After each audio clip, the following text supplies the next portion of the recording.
बात करें local supply of coal is not available to. Option A TISCO Jamshedpur, B Bhadravati VSL, HSL Durgapur, HSL Bhilai. बताओ। Local supply of coal. ऐसी इन चारों में से कौन सी जगह है जिसमें लोकल सप्लाई नहीं हो पा रहा है? भद्रावती। अच्छा, Bhadravati famous for steel plant. हाँ, क्योंकि जमशेदपुर आपका झारखंड हो गया, दुर्गापुर आपका बंगाल और भिलाई छत्तीसगढ़। तो मतलब ये तीनों तो कोल एरिया के पास में पड़ रहे हैं, तो भद्रावती एक बहुत सारा अनकन्वेंशनल लग रहा था, इसलिए भी। Very good, very good. सही है। किसी और को कुछ बताना है और? हेलो। हाँ हेलो, बोलिए। नहीं। ओके, चलो आंसर देखते हैं फिर। आंसर इसका ये रहा। सॉरी, अभी स्टार्ट होने में थोड़ा टाइम लग रहा है। एनीवे, आंसर हम देखेंगे कि हाँ सही बात है। जो आंसर है वो बी ही होगा। क्यों होगा बी? क्योंकि लोकल सप्लाई जो है ना वो बहुत कम है यहाँ पे, और उनको अदर स्टेट से ही मंगवाना पड़ता है। अब यहाँ पे नाम नहीं दिख रहे हैं आप लोगों के, बट जिसने भी वो आंसर बताया था वो सही बताया था।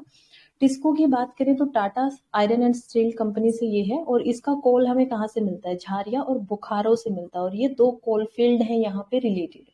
अगर हम दुर्गापुर की बात करें तो ये हमें रानीगंज से मिल जाता है वेस्ट बंगाल में, ये सही था। भिलाई की बात करते हैं तो कोरबा और ये झारिया नाम की जगह से मिल जाता है।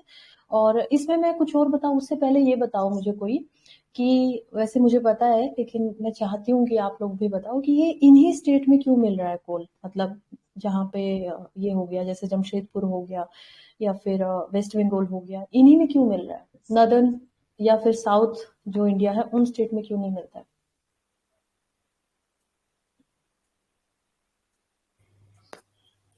Availability of fossils under। सही बात है, एक रीजन हो सकता है। और डेक्कन प्लेटू में आयरन ज्यादा मिलता है ना कंपेयर टू कोल। हाँ, बहुत अच्छी बात। डेक्कन प्लेटू भी एक रीजन है, पर क्यों है? मालदा फॉल्ट। और बताओ।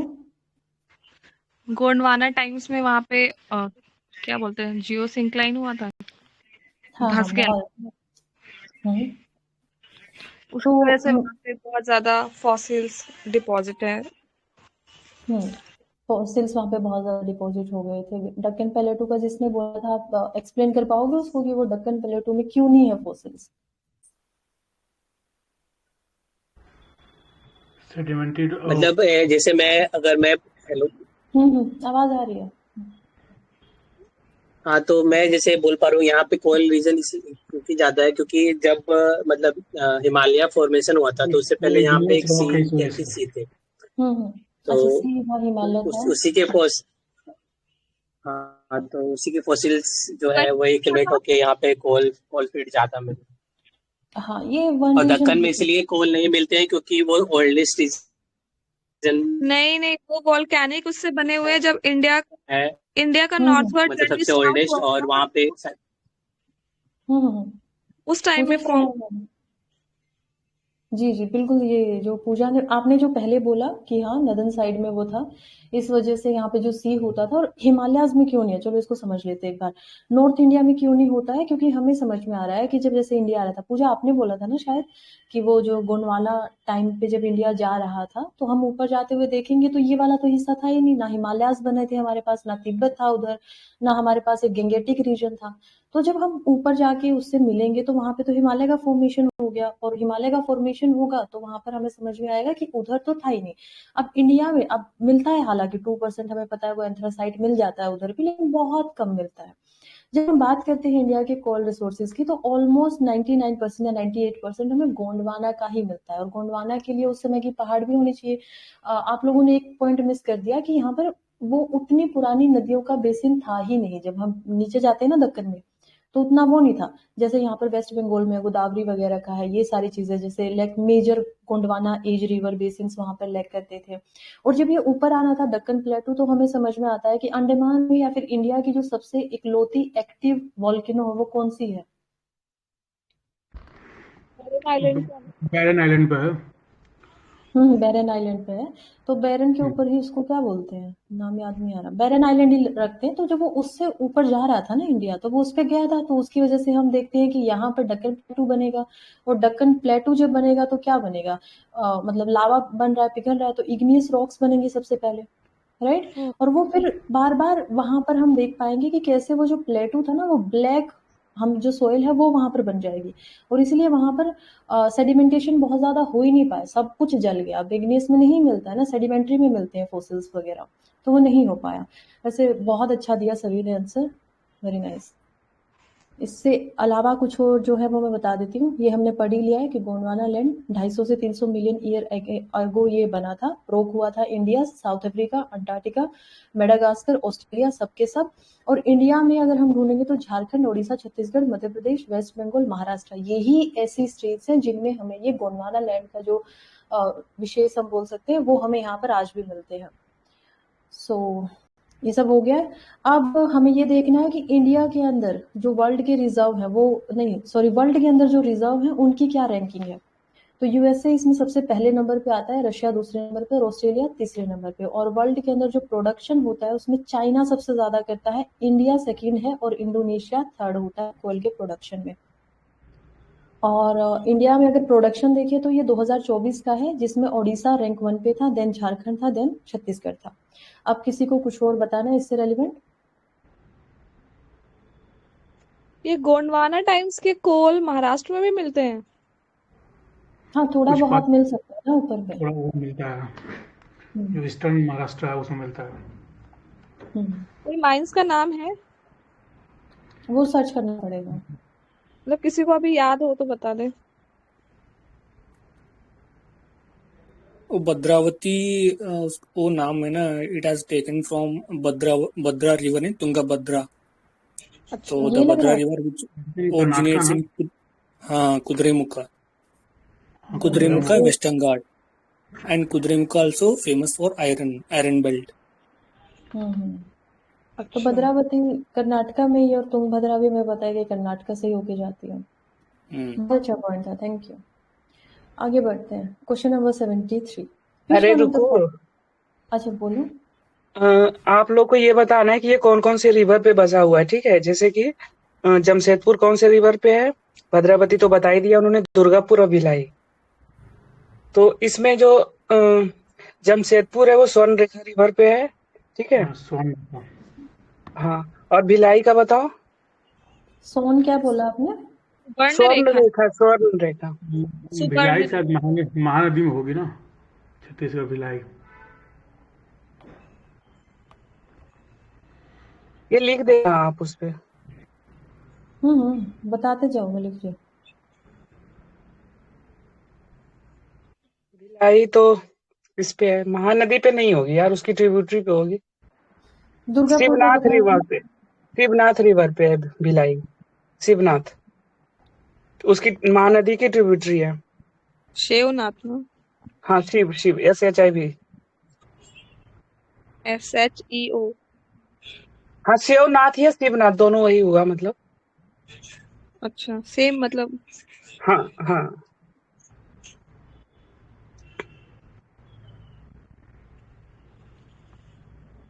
करें आगे? हाँ करो। Okay. Question number 73.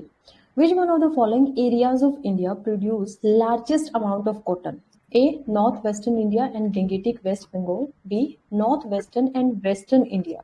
Western and Southern India, Plains of Northern India. हमने पहले वाला इतना डिस्कस कर लिया ना कि इसका आंसर अब आसान लगेगा, तो थोड़ा सा सोचो और बताओ। सी में से होगा इसका आंसर। सी लग रहा है, western and southern India, south India. Regular soil है। बी भी होगा, नॉर्थ वेस्टर्न। वो भी हो सकता है, बी भी हो सकता है, क्योंकि पंजाब में भी होता है ना कॉटन प्रोडक्शन। नॉर्थ वेस्टर्न तो ऊपर हो गया ना, वो मतलब पंजाब की साइड, तो इधर से ज्यादा कन्विंसिंग तो वेस्टर्न और साउथ इंडियन लग रहा ना। वेस्टर्न मतलब गुजरात महाराष्ट्र और साउदर्न मतलब अपना ये नीचे वाला। देखो सदर्न सी इंडिया में क्या आता है ना, जब हम यहाँ पे कंफ्यूजन हो रही है, सदर्न इंडिया में क्या आता है जब हम ये पूरा बनाते हैं ना इसको, तो यहाँ वाला दक्कन प्लेटू बस इतना सा ही हो जाता है और ये वेस्टर्न का ही पार्ट बन गया और ये पूरा नीचे का बचा हुआ भाग पूरा का पूरा सदर्न इंडिया में है। तो हम सदर्न को नहीं ले सकते क्योंकि उसमें नहीं है, राइट। इसी वजह से वैसे वेस्टर्न यहाँ पे सही था और कोशिश भी बहुत अच्छी थी, 50-50 तो हो ही गया था। Very nice. तो देखते हैं कि नॉर्थ वेस्टर्न और जो वेस्टर्न इंडिया है उसमें हमें ये मिलता है और पंजाब हरियाणा वगैरह की बेल्ट है यहाँ पे, राइस एंड व्हीट नहीं, शायद सही कह रहे हो आप, सी ही होना चाहिए आंसर, ये गलत होगा। नहीं, बी है, नॉर्थ वेस्टर्न भी होगा। आपने देखा है अभी उसमें? यार पंजाब में होता है कॉटन, होता तो है लेकिन ज्यादा कहाँ होगा। सर सी है, western and southern India sea ही होगा। Very good. लार्जेस्ट की बात हो रही है ना, तमिलनाडु और केरला भी तो आएगा सदर्न में। हाँ, फिर भी वहां पे लार्जेस्ट हो रहा है ना। आप क्वेश्चन देखो एक बार, produce largest amount of cotton. ऐसे तो जैसे शुगर केन का कल हम डिस्कशन कर रहे थे तो वो हरियाणा में भी होता है, लेकिन उसमें हरियाणा कहीं पे भी रैंक में नहीं था। नहीं, सदर्न इंडिया नहीं होगा, सदर्न इंडिया नहीं है उतना कुछ ऐसे खास। सदर्न में नहीं होगा ना, केरला भी तो आएगा सदर्न में। केरला और गोवा में लेस प्रोडक्शन है कॉटन का। और ऐसे तमिलनाडु में ये है, इंडस्ट्री तो है लेकिन कॉटन का प्रोडक्शन उतना नहीं होता है। आप लोग ये बात नहीं समझ पा रहे हैं कि ये कह रहा है कि नॉर्थ वेस्टर्न और वेस्टर्न इंडिया जो है इसको अगर हम कंपेयर करते हैं यहाँ पर वेस्टर्न एंड सदर्न से, तो बेशक यहाँ पर वेस्टर्न में सबसे ज्यादा हो रहा है, लेकिन इसके और इसके कॉम्बिनेशन से इसमें ज्यादा होगा। ओके जी, समझ ठीक रहे है। हो? मतलब अगर इसको और इसको कंबाइन करेंगे तो यहाँ पर जो नॉर्थ वेस्टर्न है उससे ज्यादा सदर्न में हो जाएगा। हालांकि दोनों में ही कम होता है, नॉर्थ वेस्टर्न में भी कम होगा पंजाब हरियाणा में और सदर्न इंडिया में भी कम होगा, लेकिन सदर्न इंडिया में इससे ज्यादा होगा। समझ रहे हो? ओके। तो कॉटन की कल्टीवेशन वैसे आपने कल बता दी थी, बस एक बार छोटा सा रिवीजन कर देते हैं कि इसको ज्यादा टेम्परेचर चाहिए होता है, 20 से 30 डिग्री के अराउंड, 21 से 30 लिखा हुआ था। रेन इसको कम चाहिए होती है, 50 से 100 सेंटीमीटर। ब्लैक सोयल जिसको रगूर सोयल भी बोला जाता है, और कल देव ने बताया था, तब तक आप ये मैंने लिखा ही हुआ है। खैर, महाराष्ट्र जो है वो लार्जेस्ट प्रोडक्शन इसका करता है, ऑलमोस्ट 24% का। गुजरात सेकेंड नंबर पे आएगा, then Telangana, Karnataka and MP. और दूसरों को देखें तो देखो ए ऑप्शन क्यों गलत हो जाता है, क्यों? नॉर्थ वेस्टर्न इंडिया की बात करा, गंगेटिक की बात करा, तो इसमें तो हमें पता ही है वेस्ट बंगाल में क्या सबसे ज्यादा होना चाहिए, rice and jute. Very good. Rice and jute हमने कल भी पढ़ा था कि जूट में भी इंडिया लार्जेस्ट प्रोडक्शन कर रहा है और राइस में भी नहीं, राइस में लार्जेस्ट नहीं, बट यहाँ पे लार्जेस्ट मिलेगा। फिर तीसरे वाला हमने देख ही लिया है, दूसरे वाला नॉर्थ वेस्ट में यहाँ पे लिखा ही हुआ है कि इसमें राइस एंड व्हीट सबसे ज्यादा है, तो ये भी हमने कल देखा था जब डिस्कस किया था। बताओ क्या था? प्रोडक्शन और रिजर्व दोनों बताओ व्हीट के। रिजर्व, व्हीट का रिजर्व कैसे हो सकता है? प्रोडक्शन तो सबसे ज्यादा उत्तर प्रदेश करता है, ठीक है। UP Punjab Haryana production wise, area wise है UP, Maharashtra, Madhya Pradesh, UP MP. नहीं, एरिया वाइज, हाँ, मतलब सेकेंड नंबर पे मध्य प्रदेश एरिया वाइज। ठीक है। और नॉर्दर्न इंडिया के प्लेन्स की बात करते तो ये क्यों नहीं होगा? लिखा ही हुआ है, बता सुटेबल नहीं है वहाँ का प्लेन। हाँ, नहीं, सुटेबल नहीं है और उसके सॉइल भी तो नहीं है ना, उसके लिए इधर एलुवियल सॉइल पाया जाता है। हाँ, बहुत अच्छे। तो ये फिर व्हीट, राइस और शुगर केन में ज्यादा इस्तेमाल होता है। और एलुवियल सॉइल जब आप बोल रहे हो उसका क्या मतलब है? मतलब कि एलुवियल सॉइल मतलब जो रिवर के द्वारा आती है ना, और वो मतलब बेसिकली वो इरोड होके आई हुई मिट्टी है, फ्लड प्लेन्स की वजह। हाँ, फ्लड प्लेन्स। हाँ, कोई समझा सकता है कि ये जो प्लेन्स हम बात कर रहे हैं वो बने कैसे थे, या फिर पहले भी थे हिमालय से पहले? क्योंकि कुछ नदियां थी जो हिमालय से पहले भी थी। हिमालय से पहले थी, हाँ, वो लोग पेरिनियल रिवर थी जो हिमालय आने के बाद भी वो रिवर अभी तक एग्जिस्ट करती है। इसमें इंडस, गंगा, ब्रह्मपुत्र, ये 3 मेन हो जाती है इसमें। और किसी को कोई कमेंट करनी है? पूजा? No comments. हाँ, तो देखो बहुत कम था पहले, लेकिन जब हिमालय बना था ना तो उसके बाद से ही हम देखेंगे कि ये बनता है। फिर यहाँ से हम देख पाएंगे कि वो यहाँ पर बांगर जो है वो आएगा, फिर उसके बाद ये अलग अलग जो रीजन है मिट्टी के वो बनते जाएंगे, और नदन जो प्लेन्स है उसको पूरा का पूरा क्रेडिट ही हमने गंगा को ही दिया हुआ है कि हाँ हिमालय की फॉर्मेशन हुई, फिर वो वहां से आएंगी, उसकी सहायक नदियां जो है वो सारी आएंगी और फिर इन प्लेन्स को बनाती है। ठीक है, नेक्स्ट क्वेश्चन पे चलते हैं। Question number 74. His principal forte was social and religious reform. He relied upon legislation to do away with social ills and worked unceasingly for eradication of the child marriage, the Parda system. To encourage consideration of social problem on a national scale, he inaugurated the Indian National Social Conference, which for many years met for its annual sessions alongside the Indian National Congress. This reference of the places is for किसके लिए है? MG ये रनाडे। मुश्किल था। अच्छा, MG Ranade. क्यों बोला आपने इंडियन इनका सोशल नाम? कॉन्फ्रेंस के कौन को फाउंडर वही थे। हाँ, बहुत अच्छे। और किसी को?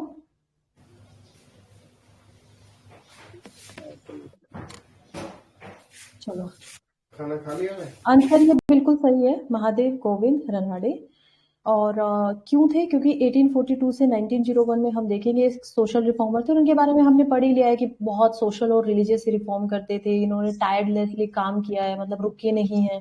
चाइल्ड मैरिज के खिलाफ में भी ये काम कर रहे थे, और साथ में पर्दा सिस्टम था उसको भी हटवाना चाहते थे। और इंडियन नेशनल सोशल कॉन्फ्रेंस जब इन्होंने बनाई थी, वो बनाई थी 1887 में। ये एनुअल सेशन वगैरह जो आईएनसी के उनमें भी मिलते थे, तो ये बात बिल्कुल सही है। ईश्वर चंद्रा विद्यासागर के बारे में किसी को कुछ बताना है तो बताओ।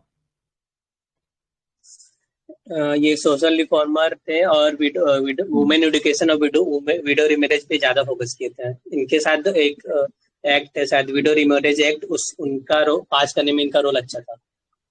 Very nice. Option B, Behram ji Merwani Malabari. शायद ये फाउंडर ऑफ सेवा सदन है। ओके, और किसी को कुछ बोलना है? ठीक है, बी आर अम्बेडकर को तो खैर हम सबको ही पता है, चलो इनके बारे में भी देख लेते हैं थोड़ा थोड़ा। तो बिल्कुल सही बोला है। आप क्या नाम है आपका जो आप बता रहे थे? मेरा नाम ऋषि है। अच्छा, ऋषि बोल रहे थे। तो ऋषि ने बिल्कुल सही बोला है। देखो, एक तो इन्होंने विडो रीमैरिज के ऊपर काम किया है, दूसरा इन्होंने वुमेन एजुकेशन के ऊपर भी काम किया है। लेकिन ये एक बात है, क्यों गलत हो जाते हैं? क्योंकि हम ऐसे ध्यान रख सकते थे कि इंडियन नेशनल कांग्रेस से इनका कोई रिश्ता नहीं था। तो ये बात इनके लिए अगर हम याद रखेंगे तो ईजी हो जाता सवाल करना। अगर हम ऑप्शन बी की बात करते हैं मालाबारी की, तो वो चाइल्ड मैरिज के अगेंस्ट बहुत ज्यादा थे। लेकिन अगेन ये बात है कि ये जो नेशनल लेवल है, मतलब ऐसे ब्रेक डाउन कर सकते हैं हम शब्दों को कि ये नेशनल लेवल पे इन्होंने काम नहीं किया था, इन्होंने छोटे लेवल पे किया था। तो ऐसे ये गलत हो जाता। और बी आर अम्बेडकर ने क्या किया था? दलित राइट मूवमेंट्स किया था, और वो 20th सेंचुरी में थे, वो 19th सेंचुरी में नहीं थे। तो इस तरीके से हमारा ये क्वेश्चन जो है वो सोल्व हो जाता है। इसके बारे में कुछ भी किसी को कोई टिप्पणी करनी है, कुछ भी बताना है तो बताओ। नहीं जी, आगे बढ़िए। एमजी रनाडे का एक और था, वो प्रार्थना समाज के फाउंडर था। ओके, प्रार्थना समाज के फाउंडर थे, सही। Next question number 75. Who among the प्रार्थना फॉलोइंग समाज फाउंडर आत्माराम पांडुरंग है ना? किसी को नहीं पता है, मतलब आप नहीं, प्रार्थना समाज आत्माराम पांडुरंग है। आत्माराम पांडुरंग मेन ही है, उनके अलावा अगर हो सकते हैं तो फिर कंफर्म करना पड़ेगा। नहीं, मेन ही आत्माराम पांडुरंग है। तो हो सकता है ना कि साथ में रहे होंगे उनके। एक सेकंड गूगल। ठीक है 75 पढ़िए। हाँ, बीच में बता दे रखा दीजिएगा। है ये, इसमें स्पेक्ट्रम में दे रखा है ये एमजी रनाडे का। मेंटर थे, चीफ मेंटर में गोविंद रनाडे थे, फाउंडर में आत्माराम पांडुरंग और आरजी भंडारकर भी, ये स्पेक्ट्रम में। बहुत अच्छा। Question number 75. Who among the following leaders did not believe in dream theory of Dadabhai Naoroji? BG Tilak, RC Dutt, MG Ranade, sir Syed Ahmad Khan. बहुत आसान सवाल है, थोड़ा सा सोचो इसके बारे में।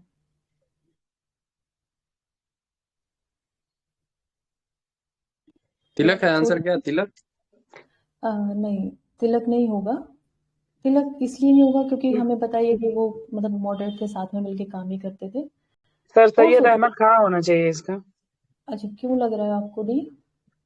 ये मुस्लिम के साथ मिलके काम की, सॉरी अंग्रेजों के साथ मिलके काम करने लग गए थे ना लास्ट में।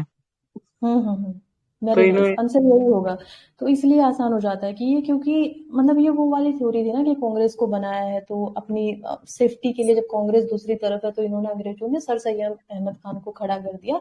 और वो जो हम देखते हैं कि कैसे यूनिटी को तोड़ना था, हिंदू मुस्लिम यूनिटी को, उसको तोड़ने के लिए भी इन्होंने एक बहुत बड़ा रोल यहाँ पर निभाया था। अब ड्रेन थ्योरी क्या थी, वो जल्दी से समझा दो कोई। ड्रेन थ्योरी ये थी कि कैसे उन्होंने ये बताया कि कैसे वो लोग यहाँ से रॉ मटेरियल को यहाँ से इंपोर्ट कर रहे हैं, वहां से प्रोसेस करके हमें फिनिश गुड दे रहे हैं।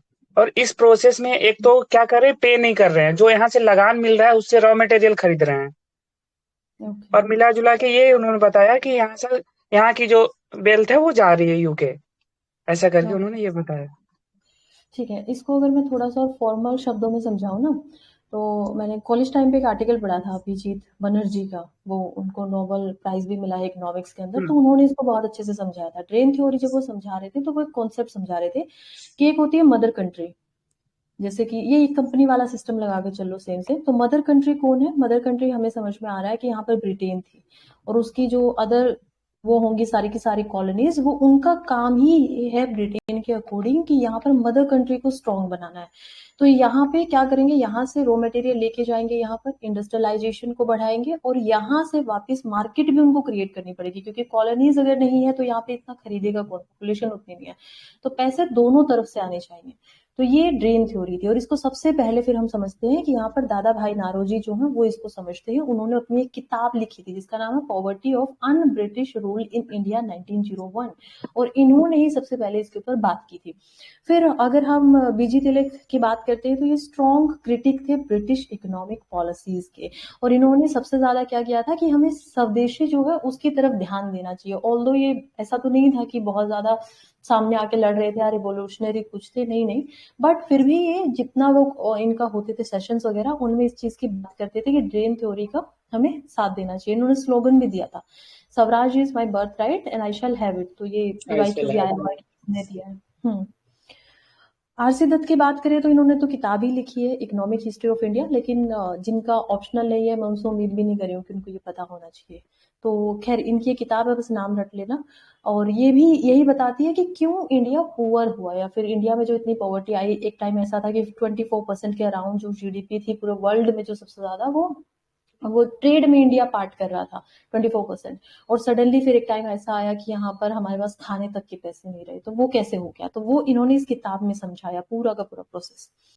और ये अब हिस्टोरियन है, हम इसको मान सकते हैं नेशनलिस्ट हिस्टोरियन।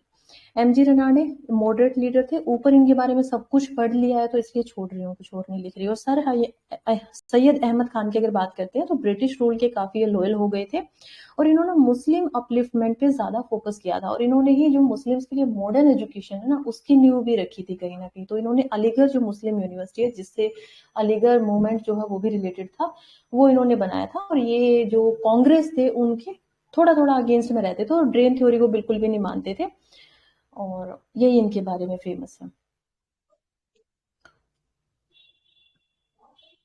आगे बढ़ूं या किसी को कुछ बोलना है?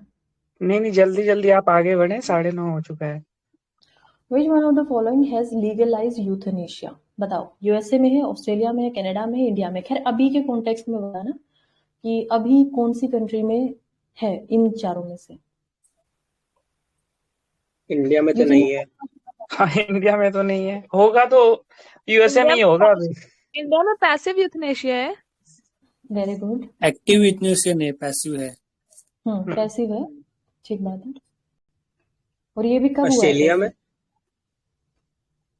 ओके, ऑस्ट्रेलिया आंसर आ रहा है। और लीगलाइज सिस्टम की बात हो रही है।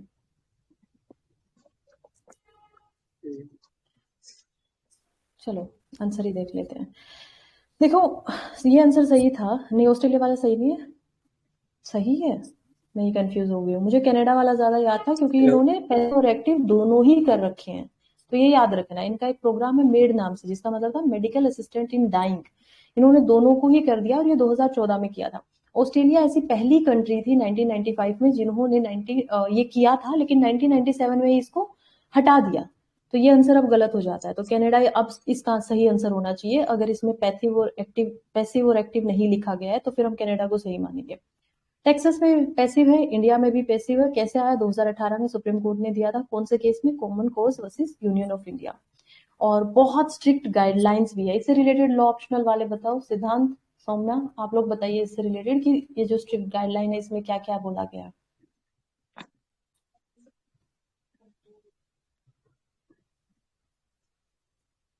नहीं बताएंगे वो लोग, आप बता दीजिए।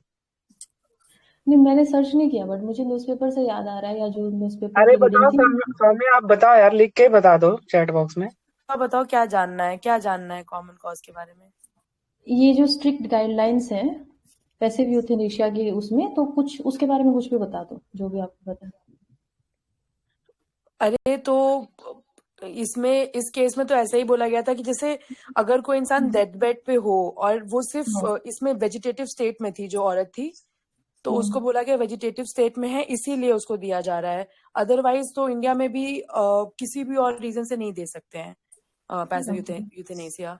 वो बंदी, उसको 20 साल हो गया था, वेजिटेटिव स्टेट में थी, उसका रेप हुआ था, तो उसके बाद उसको फाइनली पैसिव यूथेनेसिया दे दिया क्योंकि उसकी बोला था right to die with dignity आया था इसमें, तो वो भी एक राइट होता है। एक नई चीज आ गई है, आर्टिकल 21 में ही आया होगा फिर ये। हाँ 21 में ही। हाँ ठीक है। ये तो बहुत पुराना है Soumya, right to die with dignity. क्या बोला? ये इसी इशू से रिलेटेड है। Right to die with dignity तो बहुत पुराना है, ये तो रिसेंट डेवलपमेंट नहीं है। रिसेंट डेवलपमेंट नहीं, तो 2018 का ही केस है ना। मतलब इस केस में right to die with dignity को क्योंकि ये सुप्रीम कोर्ट का केस है तो इसको माना जाता है, प्रेसिडेंट माना जाता है। ठीक। और वो कुछ याद नहीं आ रहा आप लोगों को? जैसे मैंने न्यूज़पेपर में पढ़ा था कि एम्स के डॉक्टर का कुछ होना चाहिए, 3 या 4 डॉक्टर्स, उनसे आप लिखवाएंगे एंड देन उसी के बाद हाई कोर्ट से आपको परमिशन लेनी पड़ेगी, फिर उसके बाद ये हो पाएगा। तो मतलब काफी स्ट्रिक्ट गाइडलाइंस है। और थैंक यू, आपने इतने अच्छे से इसको समझाया। आगे बढ़ते हैं। Question number 77। B.R. Ambedkar was elected to the constituent assembly from, बताओ, west Bengal, Bombay, Madhya Bharat, Punjab. West Bengal. West Bengal. हाँ सही है। अब इसका थोड़ा सा रीजन भी है कि वेस्ट बंगाल से वो एक्चुअली में पहले तो इलेक्ट हुए थे, कॉन्स्टिट्यूएंट असेंबली में इलेक्ट हुए थे 1946 के अंदर। क्यों हुए थे वहां से? क्योंकि उन्होंने पहले बॉम्बे से ट्राई किया था। फिर बॉम्बे में क्या होता है कि बॉम्बे जो प्रेसिडेंसी है वो वहां से हार जाते हैं, सीट नहीं मिलती है उनको। फिर उनको नॉमिनेट किया गया था लेटर। पहले वो नॉमिनेट होते हैं, फिर इलेक्ट भी होते हैं और बंगाल से होते हैं। लेकिन जैसे ही हम इंडिपेंडेंट होते हैं ना 1947 में, वैसे ही उनकी जो वहां पे सीट थी वो पाकिस्तान में चली जाती है। ठीक है, जो वेस्ट बंगाल का पार्ट था उसको डिवाइड कर दिया और जो ईस्ट पाकिस्तान बना था उसमें वो सीट चली गई थी। फिर दोबारा से वो आफ्टर इंडिपेंडेंस बॉम्बे प्रेसिडेंसी से बनेंगे। याद रखने वाली बात थी। मध्य भारत से सेठ गोविंद दास जो थे वो आए थे, आर.वी. शुक्ला उनके बाद आते हैं। और पंजाब से गोपी चंद भार्गवा, ये पहले चीफ मिनिस्टर भी रह चुके हैं।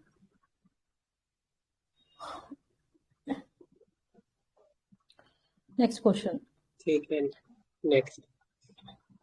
You might see a few curious Danes around, but that is because used to Danish outpost. तो यहाँ पे ये जगह का नाम होना चाहिए था कि कौन सी बात करिए। This quaint town, its fort and a beautiful church, the New Jerusalem. Empty streets, deserted beach, and is a quaint gem. The place referred to in quotation lines on the, बताओ, तमिलनाडु, केरला, गोवा लग रहा है। गोवा में तो पुर्तगीज थे, ये तो नहीं, डेन्स थोड़ी। हाँ, केरला कोस्ट होगा फिर। रुको तमिलनाडु। इसका ध्यान रखो और इसका ध्यान रखो। न्यू जेरूसलम चर्च याद करने की कोशिश करो कहाँ है। अरे जेरूसलम चर्च तो कहीं और है। किसने कर्नाटका बोला ना? हाँ कर्नाटका। ओके, और किसी को बोलना है कुछ? चलो देखते हैं। इसका आंसर तमिलनाडु ही होगा। तमिलनाडु में हम देखते हैं कि प्लेस जिसकी ये बात हो रही है ना, इसको त्रेनकुओ बार बोला जाता था या फिर थरगा कामबाड़ी के नाम से भी जाना जाता था। फॉर्मर डेनिश कॉलोनी थी। कोई मुझे बताएगा ये जो डेनिश लोग थे वो किस कंट्री से बिलोंग करते थे? डेनमार्क से। नहीं, नहीं, हाँ, नीदरलैंड। डेनमार्क, अच्छा नीदरलैंड वाले डच थे। बहुत अच्छे, अच्छा नीदरलैंड डच वाले बहुत सही। केरला कोस्ट, यहाँ पे क्या था देखो, ये मेनली पोर्तुगीज था जिसने भी आंसर दिया, बहुत अच्छा दिया। डच भी यहाँ पे थे लेकिन डेन्स तो यहाँ पे बिल्कुल नहीं आ पाए थे। कर्नाटका कोस्ट की बात करते तो अगेन डेन्स यहाँ पर नहीं थे, पोर्तुगीज एंड ब्रिटिश थे। देखो केरला में कौन कौन थे, डच और पोर्तुगीज, और कर्नाटका में पोर्तुगीज एंड ब्रिटिश। गोवा के अंदर सिर्फ पोर्तुगीज आ पाए थे, तो वो बहुत पहले आगे थे, उन्होंने डेनिश को आने ही नहीं दिया था। दिखा भी देती हूँ, देखो आई होप ये अच्छे से दिख जाएगा। ये दिख रहा है आप सभी को क्लियरली? ये वो चर्च है, न्यू जेरूसलम चर्च, 1718 में ये बनी थी। और यहाँ पर अगर आप प्लेस देखना चाहेंगे तो ये देखिए, ये है क्रैंकुबार, 1620 से 1845 से इन्हीं के यहीं पे रहते हैं, ये डेनिश जो रहेंगे। उसके बाद में 1845 में ये इनकी जो भी टेरिटरी थी ब्रिटिश लोगों को बेच दिया था इन्होंने। तो ये सारी की सारी इनकी डेनिश की है। फिर ये 1755 में यहाँ पे कोलाचैल में भी बनाते हैं, 1752 में कलिकट में भी बनाते हैं, मसूलीपट्टनम तक भी जाते हैं, बालासोर तक भी पहुंच गए थे। ट्रेडिंग पोस्ट इनका था वहां पे, और फैक्ट्रीज इनकी मोस्टली यही है 3 जो याद रखनी है। और ये इनकी सेटलमेंट थी, यहाँ पर ये रहते थे क्रैंकुबार के अंदर। चलो question number 79, which one of the following text of ancient India allows divorce to a wife deserted by her husband? Kama Sutra, अर्थशास्त्र। अर्थशास्त्र, वेरी गुड। आंसर यही होगा, पर क्या सोच के लगाया आपने आंसर, ये बताओ। कामा सूत्रा तो वो आर्ट फॉर्म है ना, वो सेक्सुअल आर्ट फॉर्म है, उसमें ये लिखा हुआ है। उसके बाद है मानव, क्या है, मानव धर्म शास्त्र, मानव धर्मशास्त्र। हाँ। शुक्र नीति सारा, ये तो कुछ और का बात करता है। वैसे अर्थशास्त्र लोग जानते हैं इसको, ठीक यूजुअली पता है। चलो ठीक है, सही बताया आपने। कामा सूत्रा लिखी थी यहाँ पर वत्स्यायन ने, और 3rd सेंचुरी में लिखी थी, और संस्कृत में लिखी गई। अब इसमें इंपॉर्टेंट बात यह है कि इसको यूजुअली जाना जाता है कि सेक्सुअल जो चीजें हैं, मतलब क्या क्या वो होनी चाहिए, उसके बारे में जाना जाता है। बट ये 7 किताबों में डिवाइडेड है, और इसमें मोस्टली लव एंड रिलेशनशिप पे बात हो रही है, लेकिन उसके अलावा भी सोशल लाइफ पे बात होती है, कि मतलब रिलेटेड टू बहुत सारी बातें इसमें से एक किताब ऐसी है जो रिलेटेड टू सेक्स के यहाँ पर है। फिर ऑप्शन बी को अगर हम देखेंगे मानव धर्मशास्त्र में, तो ये इसको एक्चुअली में मनुस्मृति के नाम से जाना जाता है, मोस्टली पॉपुलर ये उस नाम से, लेकिन उसका रियल नेम ये है। इसको हिंदू लॉ कोड भी बोला जाता है। अब मनुस्मृति जहाँ पे आएगी तो हम इसको काट सकते थे, क्यों? क्योंकि ये जाना ही इसलिए जाता है कि दलित के लिए और वुमन के लिए काफी बेकार बेकार बातें इन्होंने बोली है, मतलब उनको बहुत बुरा बोला गया है, तो इसी वजह से हम इसको काट सकते थे कि डाइवोर्स की परमिशन तो कहाँ ही देंगे, वो भी स्पेशली वुमेन्स को। अगर हम शुक्रा यहाँ पर नीति शारा की बात करें तो पॉलिटिकल एंड इथिकल ट्रीटेज है। इसमें क्या था, एडमिनिस्ट्रेशन और जो स्टेट क्राफ्ट है उसके ऊपर ध्यान दिया गया है। अर्थशास्त्र के अंदर भी पता तो है वैसे कि एडमिनिस्ट्रेशन पे बात करते हैं, बट यहाँ पर स्पेसिफिक कंडीशंस के अंदर में डाइवोर्स से लीगल प्रोविजन दिए गए हैं कि हाँ आप ले सकते हो, उसमें रीमैरिज आ जाता है, सेपरेशन हो गया है। और इसके अंदर स्त्री धना की बात भी की गई है कि आफ्टर डाइवोर्स जो वुमन होगी वो एक्चुअली में फाइनेंशियल सिक्योरिटी उसको मिलनी चाहिए, और वो उसी का पैसा होगा जो स्त्री धना उसको मिला हुआ था। उसमें कुछ भी हो सकता है, जो उसके माँ बाप ने दिया शादी के टाइम पे, जो उसके सास ससुर ने दिया, जो उसके हस्बैंड ने उसको एज ए गिफ्ट दिया था, वो सब का सब उसका। दहेज इसी का तो फॉर्म है बिहार में, स्त्री धन। और ये जो कामा सूत्रा पे के थीम पे ही वो खजुराहो टेम्पल बना हुआ है, मतलब उसके सारे थीम पे। अच्छा बताओ, खजुराहो की हमने दो दिन पहले शायद डिस्कस किया था ना ग्रुप में, आप ही ने बताया था, आप मत बताना। और कोई बताओ कि उनको किसने बनवाया था? चंदेला डायनेस्टी। हाँ वेरी नाइस, चंदेलाज ने बनवाया था, बिल्कुल सही, 11th सेंचुरी। और वो लोग बहुत मतलब इस चीज को वो करते थे कि इसमें शर्माने वाली क्या चीजें हैं, तो वो उसको अच्छा दिखाने के लिए। और चंदेला जो थे वो शायद राजपूत थे, पक्का श्योरिटी से नहीं बोल रही हूँ लेकिन याद आ रहा है। क्वेश्चन नंबर 80 पढ़ते हैं। हाँ, क्वेश्चन नंबर 80 पढ़ती हूँ। They are fantastically diverse, they speak hundreds of language and dialects, they comprise scores of ethnic groups, they include highly industrialized economies and up and coming economies। दिमाग लगाना पड़ेगा इसमें। बोल रहा है कि बहुत ही डाइवर्स है, पहली बात तो डाइवर्सिटी ज्यादा है, उसमें हंड्रेड्स ऑफ लैंग्वेज है, जो जिस भी ग्रुप की बात करें, इतने वहां के जो लोग हैं वो इतनी सारी लैंग्वेजेस को बोलते हैं, कुछ इतने ग्रुप भी वहां पे रहे, हाईली इंडस्ट्रियलाइज्ड इकोनॉमी है, और they spend half of the surface of the earth and home to 2/5 of the world population. इतनी ज्यादा पॉपुलेशन का भी कौन से ग्रुप की बात हो रही है? SAPTA, APEC, EC, CIS। अब तो ये एपेक एपेक किसी ने बोला, ओके, और किसी को बोलना है? एपेक इस क्वेश्चन का अब रेलिवेंस नहीं रहा ना, अब नहीं, इससे पर ये रिलेटेड चर्चा कर लो। हाँ, पर ये आ तो सकता ही है ना। वैसे आंसर सही है जिसने भी बोला। क्या सोच के बोला था आपने, मतलब कुछ बता सकते हो? नहीं, मैंने पढ़ा था उसके रिगार्डिंग, लेकिन अभी याद नहीं आ अच्छा, पा रहा है। कोई बात नहीं, बहुत अच्छे। साप्ता अगर हम बात करते हैं तो ये है south Asian preferential trade agreement, ठीक है। इसके बारे में हम देख लेते हैं कि ये किस किस के बीच में है। ये मालदीव्स, नेपाल, पाकिस्तान, श्रीलंका, अफगानिस्तान, बांग्लादेश, भूटान, इंडिया, इन सभी के बीच में। तो 8 कंट्रीज इसमें टोटल है। ये साप्ता है और सार्क के अंदर ये आता है। अब हम दूसरे को देखते हैं, एपेक जो हमने देखा था, एशिया पैसिफिक इकोनॉमिक कोऑपरेशन। इसको समझा जा सकता था क्योंकि ऑब्वियसली इतनी ज्यादा पॉपुलेशन कहाँ पे मिलेगी। इन सब में से देखेंगे तो चलो इसका नहीं भी पता है तो ये थोड़ा बहुत समझ में आ रहा है, थोड़ा बहुत समझ में आ रहा है, समझ के कॉमनवेल्थ से रिलेटेड कुछ है। तो हम देख सकते थे कि एशिया में और पैसिफिक में मिलेगा। अब एशिया में पॉपुलेशन बहुत ज्यादा है, पैसिफिक में इंडस्ट्रियलाइजेशन बहुत ज्यादा है क्योंकि नॉर्थ अमेरिका वगैरह वाला जो एरिया है वो इसमें आ जाएगा। इकोनॉमिक कोऑपरेशन की ही बात करता है। 2023 का अभी अभी इसका सबमिट हुआ है, उसके बारे में थोड़ा सा देख लेते हैं। बैकग्राउंड की बात करते हैं तो ये 1989 में बना था और इनफॉर्मल एक ऑर्गेनाइजेशन थी। इसका हेडक्वार्टर आज भी सिंगापुर के अंदर है। फॉर्मली ये 1993 में बनता है और इसमें 12 मेंबर है। याद रखने वाली ये बात है कि इंडिया जो है वो एक्चुअली में बनना चाहता है इसका मेंबर, बट बना नहीं है। 2007 में उसको डिनाई कर दिया गया था कि नहीं, हम नहीं ले रहे हैं अभी आपको। तो इसी वजह से, और क्यों डिनाई किया गया था, क्योंकि इंडिया की पॉलिटिक्स एंड पॉलिसीज से रिलेटेड कुछ इशू हो रहा था। तो मेंबर कंट्रीज ये हम पढ़ रहे हैं, तो इसमें ऑस्ट्रेलिया फाउंडिंग मेंबर था, Brunei, Canada, Indonesia, Japan, Korea. इसका मैप ही देख लो, बहुत आसान होगा। देखो, ये पैसिफिक हमें दिख रहा है, यहाँ पर इंडो हमें दिख रहा है, या फिर एशिया पैसिफिक भी हम बोल सकते हैं कि एशिया का भाग हमें दिख गया और ये पैसिफिक का भाग दिख गया। तो इसमें रशिया भी आ रहा है, चाइना भी आ रहा है, जापान भी है, कोरिया भी है। ये छोड़ो ताइवान वाला हिस्से को, कुछ बोला हुआ चाइनीज ताइपाई।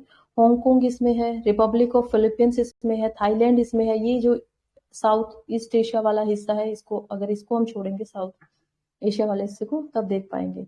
वियतनाम इसमें है, मलेशिया, ब्रुनेई, ये सब है, ऑस्ट्रेलिया, पेपुआ न्यू गिनिया, और ये तीनों के तीनों यहाँ पर नदर अमेरिका के जो इंपोर्टेंट है, और पेरू एंड चिली, ये सब इसके मेंबर है। गोल्स की बात करें तो प्राइमरी गोल इसका सस्टेनेबल इकोनॉमिक ग्रोथ का ही है कि हम सारे के सारे एक साथ मिलकर काम करेंगे, अपनी इकोनॉमी को बड़ा बनाएंगे, प्रोस्पेरिटी को लेकर यहाँ पर आएंगे। और हाँ, ये इंपॉर्टेंट है, देखो अचीवमेंट फिर से अभी 2023 का है तो उसी का डाटा ये है।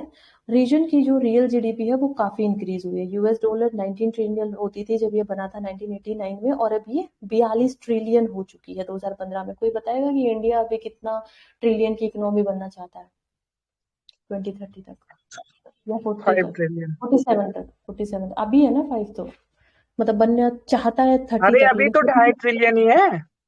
हाँ हाँ, यही बोल रही हूँ कि 2030 तक बनना चाहता है ना 5 तो, लेकिन 2047 तक, क्योंकि ओके अभी ओके, हो तो हाँ, ये इस पे बुक भी लिखा गया है ना, सुब्रमण्यम साहब ने लिखा है। उन्होंने भी लिखा, और अभी 75 ईयर्स के बारे में बहुत सारा चल भी तो रहा था ना ये न्यूज में। ये 15 या 18 समथिंग ट्रिलियन बनना चाह रहा है। 18 तो पता नहीं मुझे, 10 से 15 याद आ रहा है। कोई सर्च करेगा प्लीज, बताना बीच में सर्च करके, ठीक अरे है। अनरियलिस्टिक डाटा है, क्या सर्च करके करना, जो मन में आ रहा है वो लोग लिख दे रहा है। चलो इसी की बात करते हैं। तो ये पहले यूरोपियन कम्युनिटी के नाम से जाना जाता था, अब ये यूरोपियन यूनियन हो गया। 27 इसके अंदर मेंबर है। इंपॉर्टेंट बात ये है कि स्विट्जरलैंड इसका पार्ट नहीं है, और रिसेंटली यूके ने भी इसको छोड़ दिया है, 2024 में हट गया है। तो काफी न्यूज में चल रहा था। CIS की बात करें तो कॉमनवेल्थ ऑफ इंडिपेंडेंट स्टेट के नाम से ये जाना जाता है, और कॉमनवेल्थ वाला फिर यहाँ पर हम देख लेते हैं, बना था 1991 में, और सोवियत यूनियन जब हट जाता है तो उसके बाद ही इसको बना था। प्रेजेंटली इसमें 11 CIS यूनिट्स है, यूनिट्स बोला जाता है कंट्री को, मेंबर नहीं। Azerbaijan, Armenia, Belarus, Kazakhstan, Kyrgyzstan, Moldova, Russia, Tajikistan, Turkmenistan, Uzbekistan and Ukraine. Ukraine भी भाग है और रशिया भी भाग है, मोल्डोवा भी भाग है। चलो नेक्स्ट क्वेश्चन काफी इजी है, थोड़ा सोचना आंसर देने से पहले। The Anarchical and Revolutionary Crime Act 1919 was popularly known as, किस नाम से जाना जाता था? Rowlatt act. बहुत अच्छे, आसान था बहुत, नाइस। देखो, रोलेट एक्ट के बारे में हमने कल परसों भी सत्याग्रह से रिलेटेड कुछ पढ़ा था। तो चेयर बाई इसको सर सिडनी रोलेट इसको चेयर कर रहे थे, और ये क्यों आया था? बताओ बिना पढ़े।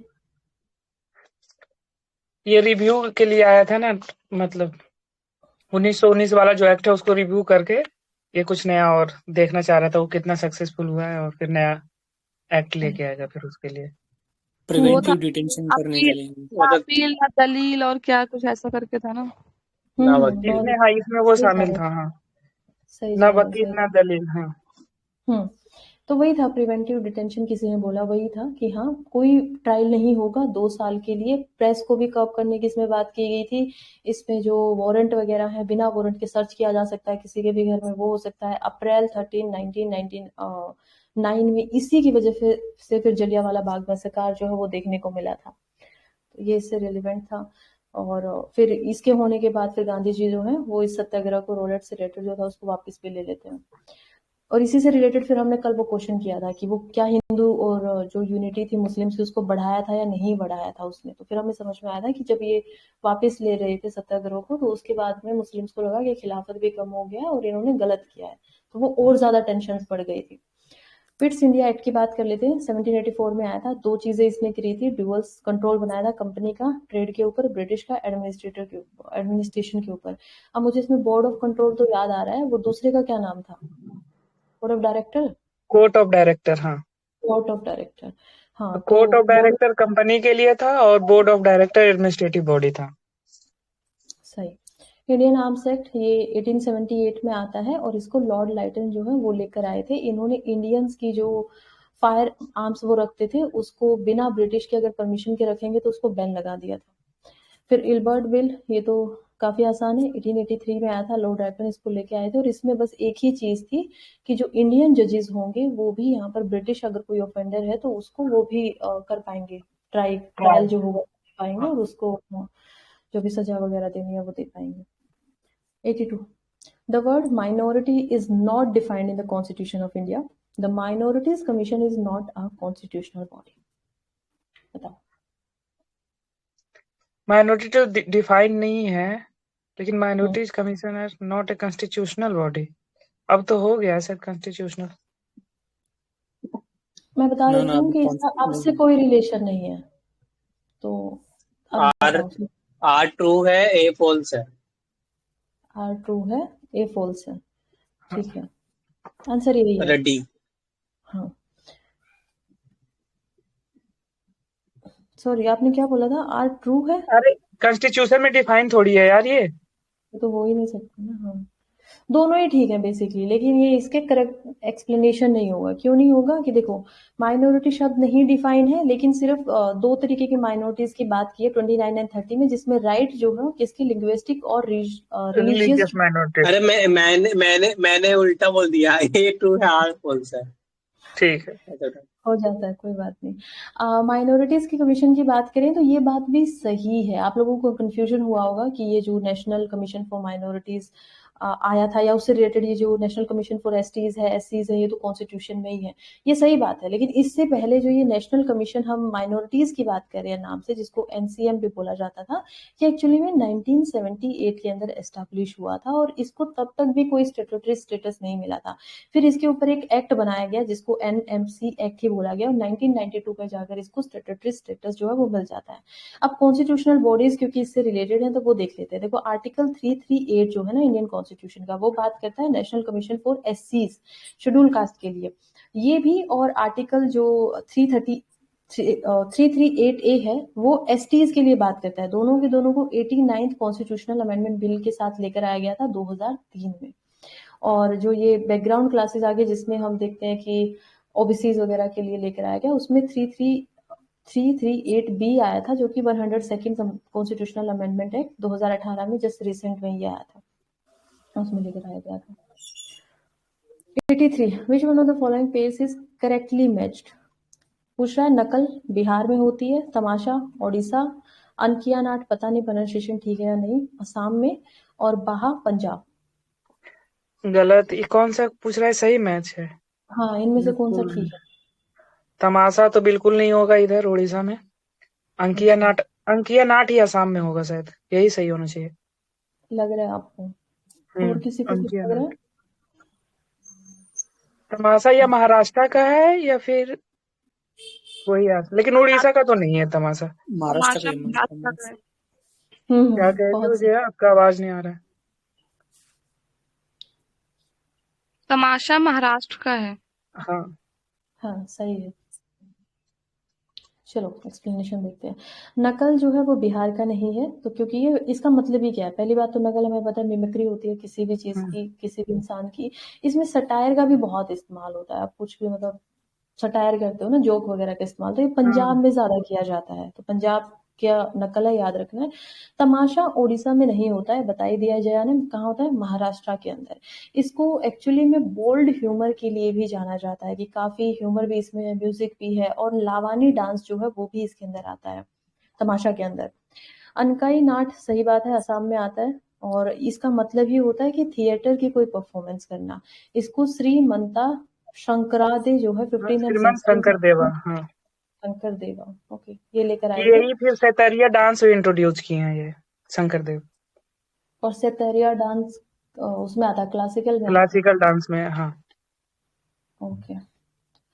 बाहा, बाहा जो है वो पंजाब में नहीं होता है, पंजाब में हमने देख लिया ना क्या होगा, नकल होगी। तो ये कहाँ हो रहा है, ट्राइबल ये फेस्टिवल है जो कि संथाल कम्युनिटी में होता था, तो ये कहाँ है, झारखंड में, उड़ीसा में, वेस्ट बंगाल में, इन सभी चीजों के। क्वेश्चन नंबर 84, द पाक बे लाइज बिटवीन, किस किस में आएगी, कच्छ, खंबात, मनार, बे ऑफ बंगाल, लक्षद्वीप, मालदीव्स, अंडमान निकोबार। यार ये तो आसान है, इस पे क्यों चुप आसान है। ये मनार और बे ऑफ बंगाल। बी। हाँ हाँ वेरी गुड, बी। तो आंसर यही होगा बी, तमिलनाडु और श्रीलंका के बीच में मिलता है। सेलूशिया बहुत गहरा नहीं है, इसी में राम सेतु जो है वो बना हुआ है, तो एडम्स ब्रिज भी इसको इंग्लिश में बोलते हैं। इंपॉर्टेंट चीज ये है कि यहाँ पर कोरल रीफ भी पाई जाती है, साथ ही में सीग्रास बेड्स मिलते हैं, और मरीन बायोडाइवर्सिटी भी इसको मतलब रखा डिक्लेयर गया है। किया गया है, हाँ। अच्छा, मरीन बायोडाइवर्सिटी से रिलेटेड हमने पता नहीं यहाँ पे डिस्कस किया था, कहीं पे पढ़ा था, अभी न्यूज़पेपर में भी आया हुआ था। तो हाई सी ट्रीटी के बारे में किसी को कुछ याद आ रहा है? 200 nautical miles related हाँ कुछ। कि अरे बियॉन्ड हाई द हाँ, एक्सप्लोरेशन बियॉन्ड उसके जो होगा ना मिनरल एक्सप्लोरेशन, तो उसके लिए वो सर्टिफाइड करता है, और इंडिया को अभी मिला है वो सर्टिफिकेशन। मिनरल्स के लिए होगा पक्का श्योर हो? हाँ हाँ, मिनरल्स के लिए, नोड्यूल्स वगैरह मिनरल्स के और लिए जो भी हो। जो पॉलीमेटालिक इंडियन हाँ, नोड्यूल्स पॉलीमेटालिक वगैरह। नेड्यूल वगैरह, हाँ। हाँ मतलब उसका यही मतलब है, सही सब याद आया आप लोगों को। और ये किसके अंदर आता है, इसके कानून कौन सा है? UN clause. Event clause.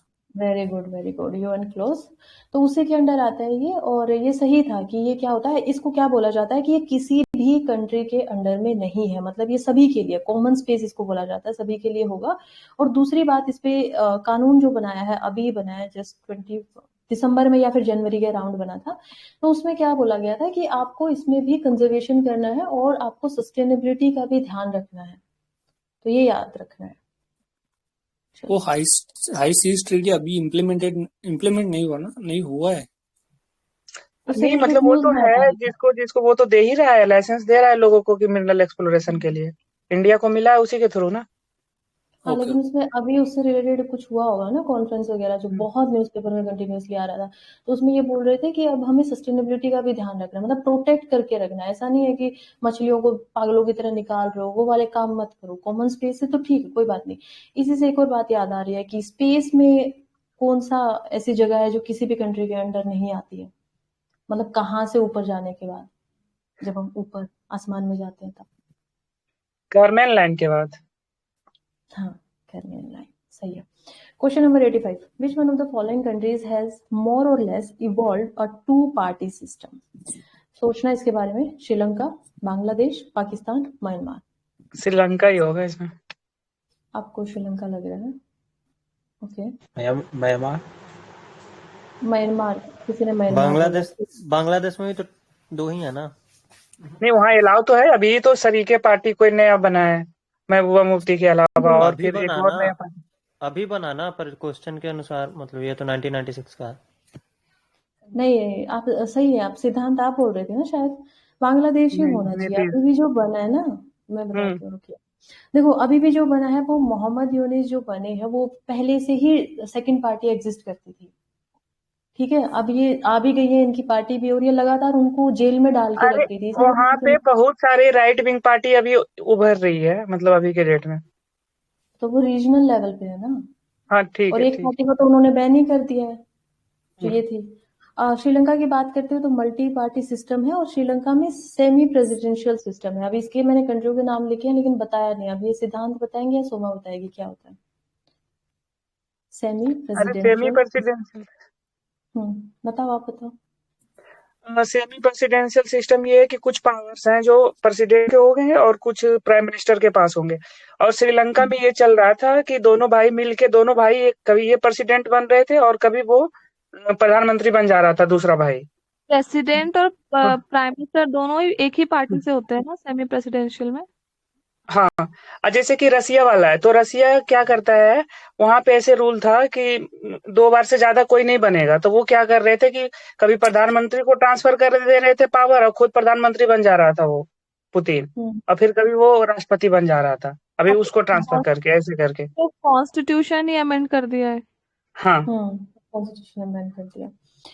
सही था ये कि एग्जीक्यूटिव पावर जो है वो दोनों के पास होगी, प्राइम मिनिस्टर के पास भी, प्रेसिडेंट के पास भी, एंड मोस्ट इम्पोर्टेंटली कि यहाँ पर दोनों जो होंगे उनको इलेक्ट करके ही लाया जाएगा। तो पीपल्स के द्वारा, मतलब जैसे हमारा इनडायरेक्ट रूल है तो यहाँ पर इनडायरेक्ट नहीं होता इलेक्शन। फ्रांस, रशिया, पुर्तगाल, ताइवान और श्रीलंका 5 ही ऐसे देश है जिसमें अभी ये फॉर्म ऑफ गवर्नमेंट चलती है। इजी रहेगा याद रखना। बांग्लादेश में 2 पार्टी सिस्टम था, मोहम्मद यूनिस से रिलेटेड अभी, क्योंकि वो बने ही हुए हैं वहाँ की कंटिन्यूसली जब से यहाँ पर वो हुआ है, मतलब बांग्लादेश के अंदर रिवोल्ट हुआ, तख्ता पलट हुआ है। तो कंसेप्ट इनसे रिलेटेड एक है, इकोनॉमिक से। इनको नोबेल लॉटरेट भी बोला जाता है, इनको प्राइज मिला हुआ है। किस वजह से मिला था? ग्रामीण बैंक से। तो ग्रामीण बैंक जो है बांग्लादेश में थे, 1983 में लेके आए थे माइक्रो फाइनेंस मॉडल, और इंडिया ने भी इनसे अडॉप्ट किया है। आरआरबी और एमएफआई दोनों का ही मतलब क्या है, कोई समझाएगा? अरे जो आजकल रीजनल सेल्फ हेल्प ग्रुप चल रहा है ना, रीजनल रूरल बैंक के द्वारा चलाया जा रहा है हर एक स्टेट में, तो वो बेसिकली ग्रुप को पैसा देते हैं। वो जैसे बिहार में जीविका चल रहा है, तो इसी पे बेस्ड पे है वो, रिफाइनेंस के माध्यम से। हाँ। मतलब इसके सबसे इम्पोर्टेंट और चीज ये माइक्रो है कि यहाँ फाइनेंस इंस्टीट्यूशन है, जैसे कि बंधन बैंक है, तो आप इसके पास ले जाओगे 70-80 हजार रुपया का लोन दे देगा, 1% या 2% इंटरेस्ट रेट लेता है मंथली। तो इस प्रकार के बहुत सारे माइक्रो फाइनेंस इंस्टीट्यूशन है। बहुत सही। जो इसकी सबसे इम्पोर्टेंट बात है, ये सही है कि ये एक्चुअली में कोई भी कोलेट्रल नहीं रखता है, मतलब कुछ नहीं गिरवी रखना है, आप आराम से आओ अपना पैसा ले जाओ। हालांकि कम होते हैं लोन, बहुत बड़े नहीं होते, 1-2 लाख 5 लाख इतना ही होगा। ज्यादातर किसको दिया जाएगा? पुअर को, स्पेशली वुमेन वगैरह पे ज्यादा ध्यान रखा जाता है, सो दैट उससे वो अपना बिजनेस बना सके। तो ये इन्हीं का मॉडल था, यही लेके आया था सबसे पहले वर्ल्ड में, और इसी की वजह से इनको फिर नोबेल प्राइज भी मिलता है। और पाकिस्तान की बात करें तो मल्टी पार्टी ये सब ठीक है। म्यांमार मिलिट्री डोमिनेटेड एरिया है, तो वहां पर तो कुछ खास ही नहीं है। मैं स्क्रीन बंद करूँ, आप यहीं से पढ़ेंगे? वहीं से पढ़ लूंगा यार, लिख देना बस, ऐसा कुछ होगा तो। ओके, रुको फिर। हाँ, नेक्स्ट वन है, in the medieval India मनसबदारी system was introduce mainly for. तो किसके लिए इंट्रोड्यूस किया गया था? जल्दी जल्दी मैं कर रहा हूँ क्योंकि ऑलरेडी टाइम ज्यादा हो चुका है। Revenue collection. हाँ नहीं, recruitment of the army, facilitating revenue collection, ensuring religious. हाँ, तो ये रेवेन्यू कलेक्शन के लिए बेसिकली था। आंसर क्या है देख लेना, मैं आंसर नहीं देखा हूँ एक भी किसी का, ठीक है? तो इसमें, हाँ इसको जूम कर दो जरा। हाँ, तो अकबर के द्वारा इंट्रोड्यूस किया गया था, और जो इंस्पायर था मंगोल के द्वारा, ठीक है? और ये बेसिकली था रैंकिंग सिस्टम था, जिसमें दो, मतलब एक होता था, इसमें 2 टर्म था, एक जाट था एक सवार था। तो जाट था कि वो पर्सनल रैंकिंग था और स्टेटस था कि जैसे कि मेरे पास 5000 घोड़े हैं, ठीक है, ऐसे। और सवार था जिसपे लोग सवारी करते थे, मतलब नंबर ऑफ कैवलरी, ठीक है, जो मनसब मेंटेन करते थे उसको सवार कहते थे। और शुरू में था ये 10 से लेके 10,000 तक था, लेकिन जहांगीर ने इसको क्या किया, 50,000 तक, 10 से 50,000 तक कर दिया, ठीक है? और ये जो सेंट्रलाइज सिस्टम था, अपॉइंट भी करता था किंग और हटाता भी था किंग, ठीक है? और इसमें जो मनसबदार वगैरह में थे, राजपूत थे, अफगान थे, और छोटे मोटे और जो लोग थे, ठीक है? अदर सिस्टम क्या था मुगल पीरियड में? जागीरदारी सिस्टम था, वो सिमिलर टू मनसबदारी सिस्टम था, लेकिन वो फोकस था लैंड रेवेन्यू पे, और वो मतलब कि साथ में मिलिट्री पे फोकस नहीं था। और एक दूसरा और सिस्टम था उसी के समय, एकता सिस्टम था जो दिल्ली सल्तनत से इंस्पायर था, जो मुगल पीरियड में चल रहा था। और नेक्स्ट वन था कि एक जब्त सिस्टम था। देखिए आप गलत बोल गए। एकता सिस्टम जो था ना वो दिल्ली सल्तनत में ही था, उससे इंस्पायर होके इन्होंने फिर ये जो मनसबदारी सिस्टम है वो बनाया था अकबर ने। मनसबदारी सिस्टम इंस्पायर्ड फ्रॉम मंगोल बोला तो हाँ, पर एकता मंगोल से एकता सिस्टम एक जागीरदारी अलग ही, मतलब कि उनके अलग अलग स्टेट में अलग अलग लैंड रेवेन्यू सिस्टम था, तो उन्होंने एकता सिस्टम को भी कंटिन्यू किया, जो कि दिल्ली सल्तनत से इंस्पायर्ड था, मैं ये बोला। हाँ चलिए। उसके बाद एक जब्त सिस्टम है जो किस पे था, लैंड मेजरमेंट पे बेस्ड था, ठीक है। उसके बाद एक और सिस्टम था दसाला सिस्टम, ठीक है। तो उसमें क्या करते थे कि 10 साल के लिए एक बार एवरेज निकाल लेते थे और ये करते थे। इसको कौन इंट्रोड्यूस किया था? टोडरमल ने इंट्रोड्यूस किया, जो उसका फाइनेंस मिनिस्टर था। ओके, इससे रिलेवेंट मैं एक और बात बताना चाहती हूँ। देखो जब मनसबदारी सिस्टम अकबर लेके आए थे ना, तो इसकी वजह से बहुत ही ज़्यादा रेवोल्यूशन आ गया था। क्यों? क्योंकि इन्होंने क्या किया, लोगों को उठाया, उनको डायरेक्ट एक तरीके से जॉब दे दी कि गवर्नर मेरे बेटे होंगे, या फिर जो मतलब क्या बोलते हैं उसको, जो मेरे परिवार से होंगे वो गवर्नर बनेंगे, लेकिन उसके नीचे आप लोगों को इनिशिएटिव मिलता जाएगा। एक तरीके से डिस्ट्रिक्ट पे बैठा दिया, आईएएस मान लो उस टाइम के, और इनके पास दोनों काम थे, रेवेन्यू भी लेके आएंगे और अपना खर्चा भी खुद निकालेंगे, और बचे हुए को किसको देंगे? वापस जाके अकबर को प्रोवाइड करेंगे। ये सिस्टम बहुत अच्छा था और इसने पूरा का पूरा सेंट्रलाइजेशन कर दिया था अकबर के टाइम पे। क्योंकि अकबर से पहले हुमायूं था, बहुत मुश्किल से अपना राज्य वापस लिया था उसने। और जब ये जहांगीर के टाइम तक आने लगा ना, और फिर औरंगजेब के टाइम तक आने लगा, तो इसी से क्राइसिस हुआ, जिसकी वजह से मुगल एम्पायर खत्म भी हो गया। क्यों? क्योंकि बहुत सारे मनसब चले गए। इसमें एक और थर्ड और चीज होती थी, जिसमें जो काफी जमीन थी वो एक्चुअली में यहाँ पर राजा ही रखता था अपने पास, उसमें वो खुद ही उगाते थे, वो सारा पैसा उसी के पास आता था।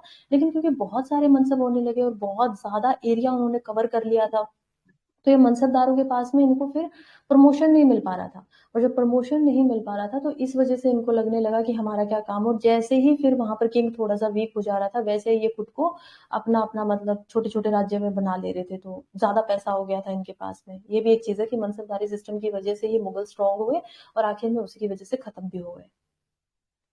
ठीक है, आप बंद कर लो यार, मैं अनकंफर्टेबल फील कर रहा हूँ आपके स्क्रीन पे। अच्छा सॉरी।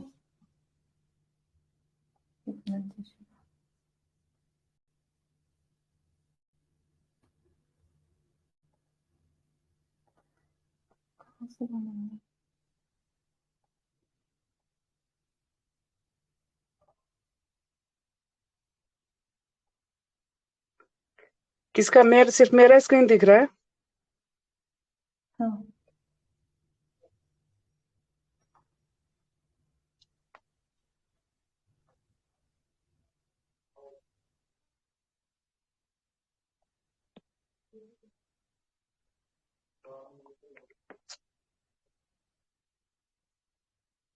बड़ा स्लो है यार ये।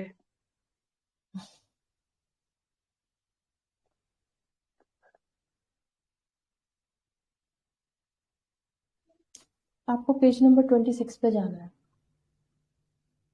26 पे ही हूँ। हाँ बस सेम।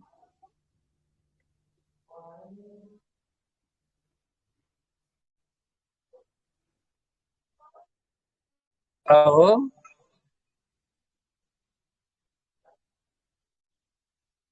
ये इतना स्लो क्यों चल रहे हैं? ये सॉफ्टवेयर में प्रॉब्लम है लग रहा है। बस हाँ ठीक है। नेक्स्ट वन है विच वन ऑफ इसका जो आंसर था वो क्या था? मेकिंग रिक्वायरमेंट आर्मी, ठीक है, ये है इसका आंसर। उसके बाद नेक्स्ट वन है which one of the following set of the commodity are exported to the India by the arid semi arid countries in the Middle East India. तो ये लोग क्या कर, मिडल ईस्ट इंडिया में क्या एक्सपोर्ट करता है इंडिया? सी आंसर होगा क्या? Precious stone and falls. ये तो इंडस टाइम पे करता था बहुत पहले।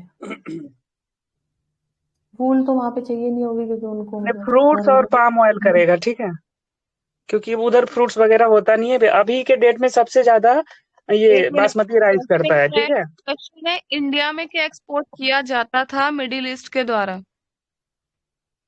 Which among the following state or commodity are exported to India? Okay. To India by arid and semi-arid countries. हाँ, तो ये फ्रूट का स्टोन्स पाम ऑयल। पल्स।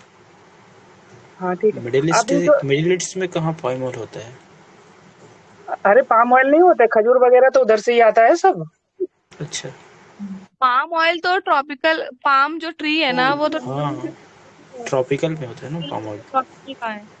वैसे अरे अभी पाम हम देखते हैं कि ये जो साउथ ईस्ट वाला एरिया है ना, बिल्कुल एशिया का, वहाँ पे बहुत ज्यादा है, इंडोनेशिया वगैरह से, वहां से इंडिया में भी बहुत। इंडोनेशिया मलेशिया में होता है। मिडिल ईस्ट में तो अच्छे गल्फ खासे एरिया है ना। जगह होते हैं। मुझे लग रहा है कारपेट और वूल होगा। हाँ, नहीं नहीं, भेड़ वहाँ बकरियां, नहीं हाँ नहीं, ये हो सकता है, क्योंकि वो भी सोचो ना, इस्लाम में भी वो वहीं पे करते रहते थे, मुल्क में उनको चराते रहते थे। लेकिन ये कारपेट कैसे होगा? वो लोग कारपेट कहाँ से बना लेंगे? उनके पास है क्या? क्यों नहीं बनाएंगे, हाथों वूल से का अरे नहीं बनाएंगे। इस्लामिक बनेंगे? कंट्रीज में कारपेट बहुत फेमस होता है। कारपेट फेमस है ना, रॉ वूल वगैरह, भेड़ वगैरह का। और उसका क्या बोलते हैं, और आप ही कैमल सोचो ना, वगैरह। फ्रूट कितने बन सकते हैं वहां पे, एक दो ही तो बनेंगे, मतलब डेट के समीर अलावा और क्या है उनके पास? बेर खजूर। वगैरह ये हो सकते हैं मिडल कुछ। ईस्ट कह रहा है ना? Middle east. मिडल ईस्ट में इस कौन कौन सा कंट्री आएगा? सऊदी अरेबिया, अरेबिया वगैरह। यूएई, ईरान, इराक, ये सब तो आएगा। ठीक है, अभी का पता नहीं, अभी इस आंसर का कोई मतलब नहीं है। जो काम का चीज है वो हम देखते हैं, ठीक है। हम्म। अ, जो इंडिया है सबसे ज्यादा ये पेट्रोलियम प्रोडक्ट एक्सपोर्ट करता है, फिर जेम्स ज्वेलरी करता है, फिर फार्मास्यूटिकल्स प्रोडक्ट करता है, ठीक है। अब हम देखते हैं इसमें जो कॉफी का है, जो सबसे ज्यादा कॉफी का प्रोडक्शन होता है इंडिया में, वो अरेबिका कॉफी का होता है, ठीक है। वो 60% है। इसको हाई लेटीट्यूड चाहिए, मतलब कि 90 से 1500 मीटर। और जो रोबस्टा है वो 40% अकाउंट करता है। इसमें स्ट्रॉन्ग फ्लेवर होते हैं। और 500 मतलब ये थोड़ा सा लो लेटीट्यूड पे है। और प्रोडक्शन में सबसे ज्यादा कर्नाटक है, फिर केरला है। कर्नाटक अकेले लगभग 71% करता है। केरला 21% करता है, तमिलनाडु 5%, और रिमेनिंग आसपास थोड़ा बहुत इधर उधर होता है। कॉफी बोर्ड है जो 1942 में बनाया गया था, और ये ministry of commerce and industry में आता है। और इसका हेडक्वार्टर कहाँ होगा कॉफी बोर्ड का? बेंगलुरु है। बेंगलोर। हाँ, बेंगलुरु में है, ठीक है। और केरला में किस टी चीज बोर्ड का का कहाँ पे है? हेडक्वार्टर? कर्नाटका। किसका? टी बोर्ड का? केरला टी में बोर्ड रबर का बोर्ड का है। कोलकाता है। टी बोर्ड का कोलकाता है। मैं सबका केरला रबर हेडक्वार्टर अभी बोर्ड। एक मिनट, अभी रबर बता बोर्ड को सब बता दे रहा हूँ, एक एक करके चुप हो जाएं प्लीज। मैं पूछूंगा तब बताना आप। बायोमेट्री को लिख रहा हूँ। क्या बोलते हो आप? मैं कह रहा हूँ कि मैं पूछूंगा तब बताना आप लोग।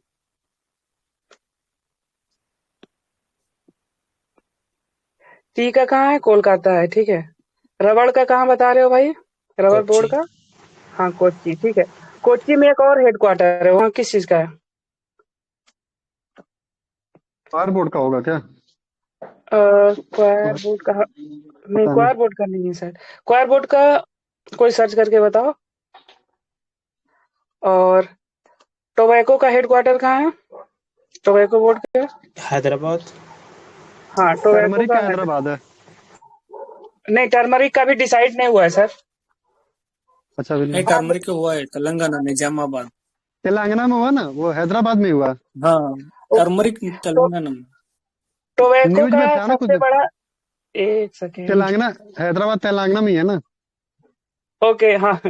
टोबैको का सबसे बड़ा उत्पादक गुजरात है, लेकिन इसका जो हेडक्वार्टर है वो आंध्र प्रदेश में है, ठीक है। तो आंध्र प्रदेश के गुंटूर में है। हाई क्वालिटी का मिलता है आंध्र प्रदेश में।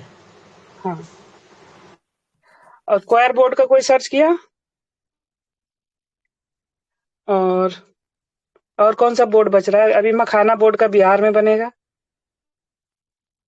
समस्तीपुर। कहाँ? समस्तीपुर में। नहीं, अच्छा, बिहार में बनेगा भी। रबर जो है ये भी मिनिस्ट्री ऑफ कॉमर्स में आता है, इनमें से मुझे एक याद है कि मिनिस्ट्री ऑफ एग्रीकल्चर में आएगा, वो कौन सा है? नहीं पता जी। नहीं, मुझे भी याद क्वायर नहीं बोर्ड आ रहा है, कोच्चि में बड़ा है। रिपीटेड है 65 में। एक सेकेंड, एक एक करके बोलिए। हाँ, बोलो नीतीश। क्वायर बोर्ड का कोच्चि में है। ओके, ठीक है। और कोई सा बोर्ड बच रहा है? किसी को कुछ ध्यान आ रहा है तो बताओ भाई। स्टैट्यूटरी बॉडी, ये सारे बॉडी स्टैट्यूटरी है ना।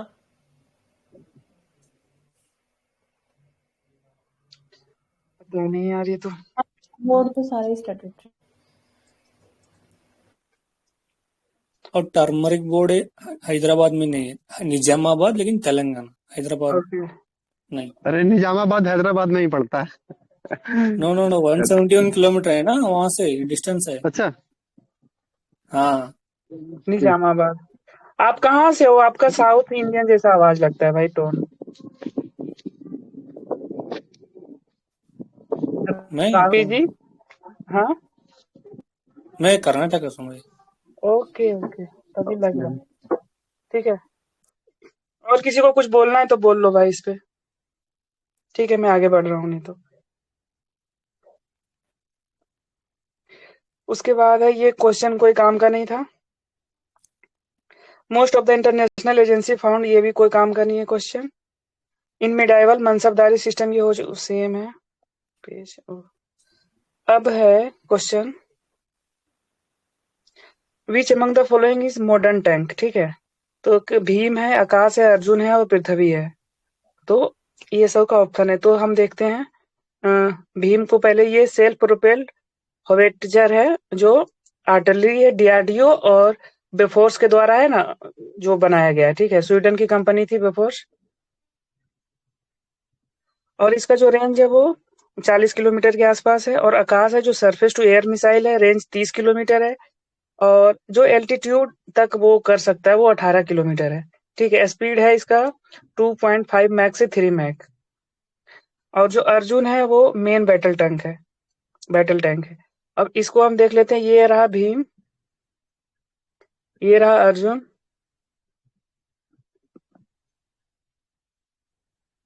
और ये रहा पृथ्वी। पृथ्वी का रेंज क्या है कोई बताएगा सर्च करके? अभी पृथ्वी प्राइम भी आ चुका है। और ये आकाश है।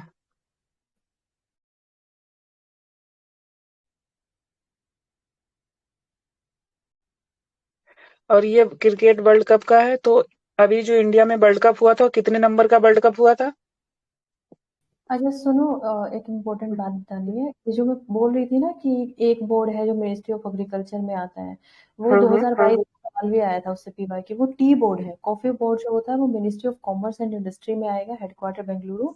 और टी ओके बोर्ड जो है वो आएगा, स्टेट्यूटरी बॉडी ही है, ministry of agriculture and farmer welfare के अंदर। इसका भी हेड ऑफिस जो होगा वो बेंगलुरु में होगा। ठीक है भैया, पृथ्वी मिसाइल का रेंज है 150 to 300 किलोमीटर। हाँ, फिर से बोलना भाई। और develop 150 to 300 kilometre, develop by DRDO. Okay, Agni 5 है जो longest range nuclear capable ballistic missile है with a range of 5000 kilometre.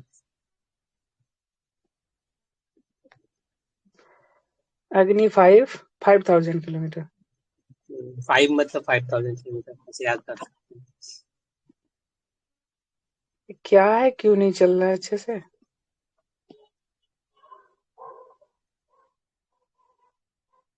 अभी हम देखें इंडिया में वर्ल्ड कप हुआ था, कौन जीता है? 2023 वाला। 2023 में हुआ था या 24 में हुआ था? ऑस्ट्रेलिया। हाँ, ऑस्ट्रेलिया जीता है। और कितने बार जीत चुका है ऑस्ट्रेलिया? 6th time. कितनी बार जीता है? एक बार। कौन? इंडिया। अब बता रहा हूँ, अब ऑस्ट्रेलिया 83 का और बताओ 2 यार। 2011।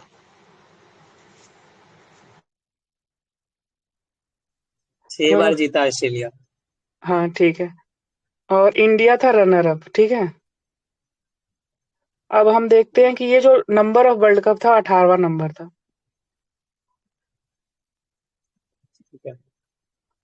और जो T20, अच्छा ओडीए की बात करें, ओके सर, क्या कह रहे हैं आप? ये ओडीए क्या बोला ना, 50-50 हाँ 50-50 के, हाँ हाँ ओके ओके।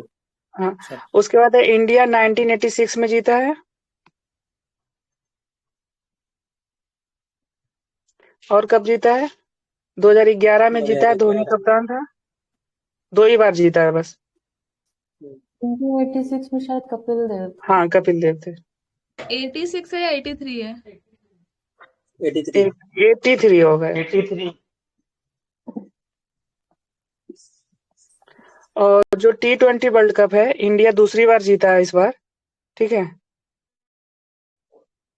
पहली बार 2007 में जीता था, धोनी कप्तान था। और फिर दूसरी बार कब जीता? 2024 में रोहित शर्मा कप्तान था। और ये कौन सा सेशन था T20 वर्ल्ड कप का? कब स्टार्ट हुआ है T20 वर्ल्ड कप? 2007 में हुआ है ना? 2007 में ही हुआ था। हाँ, तो अभी 2024 चल रहा था ना, तो कितने साल हो गए?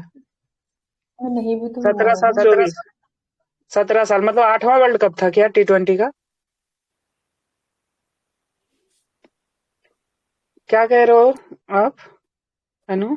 मैं बोल रही थी कोविड में नहीं भी तो हुआ होगा ना इस बार। पता नहीं, क्या मेरा 9th एडिशन है। ओके, 9th एडिशन है। और ये रिसेंटली हुआ है, वो को hosted by West Indies and United states.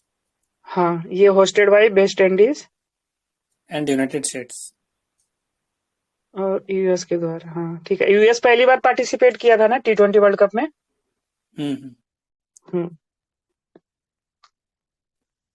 ठीक है, अब हम आगे बढ़ते हैं।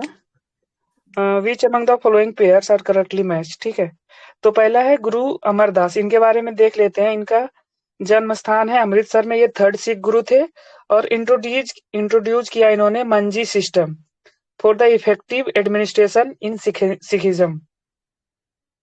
क्या नाम है इसका? कौन सा सिस्टम है? मांझी सिस्टम।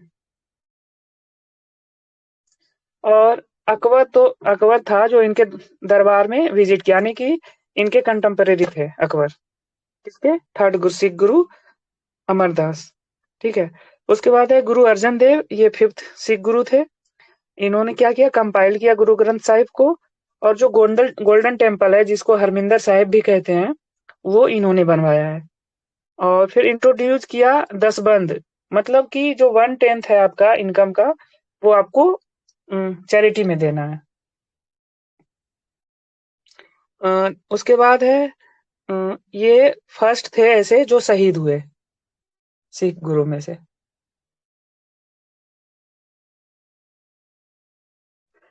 नेक्स्ट वन है गुरु रामदास। ये 4th सिख गुरु थे, फाउंडर ऑफ अमृतसर कहा जाता है इनको।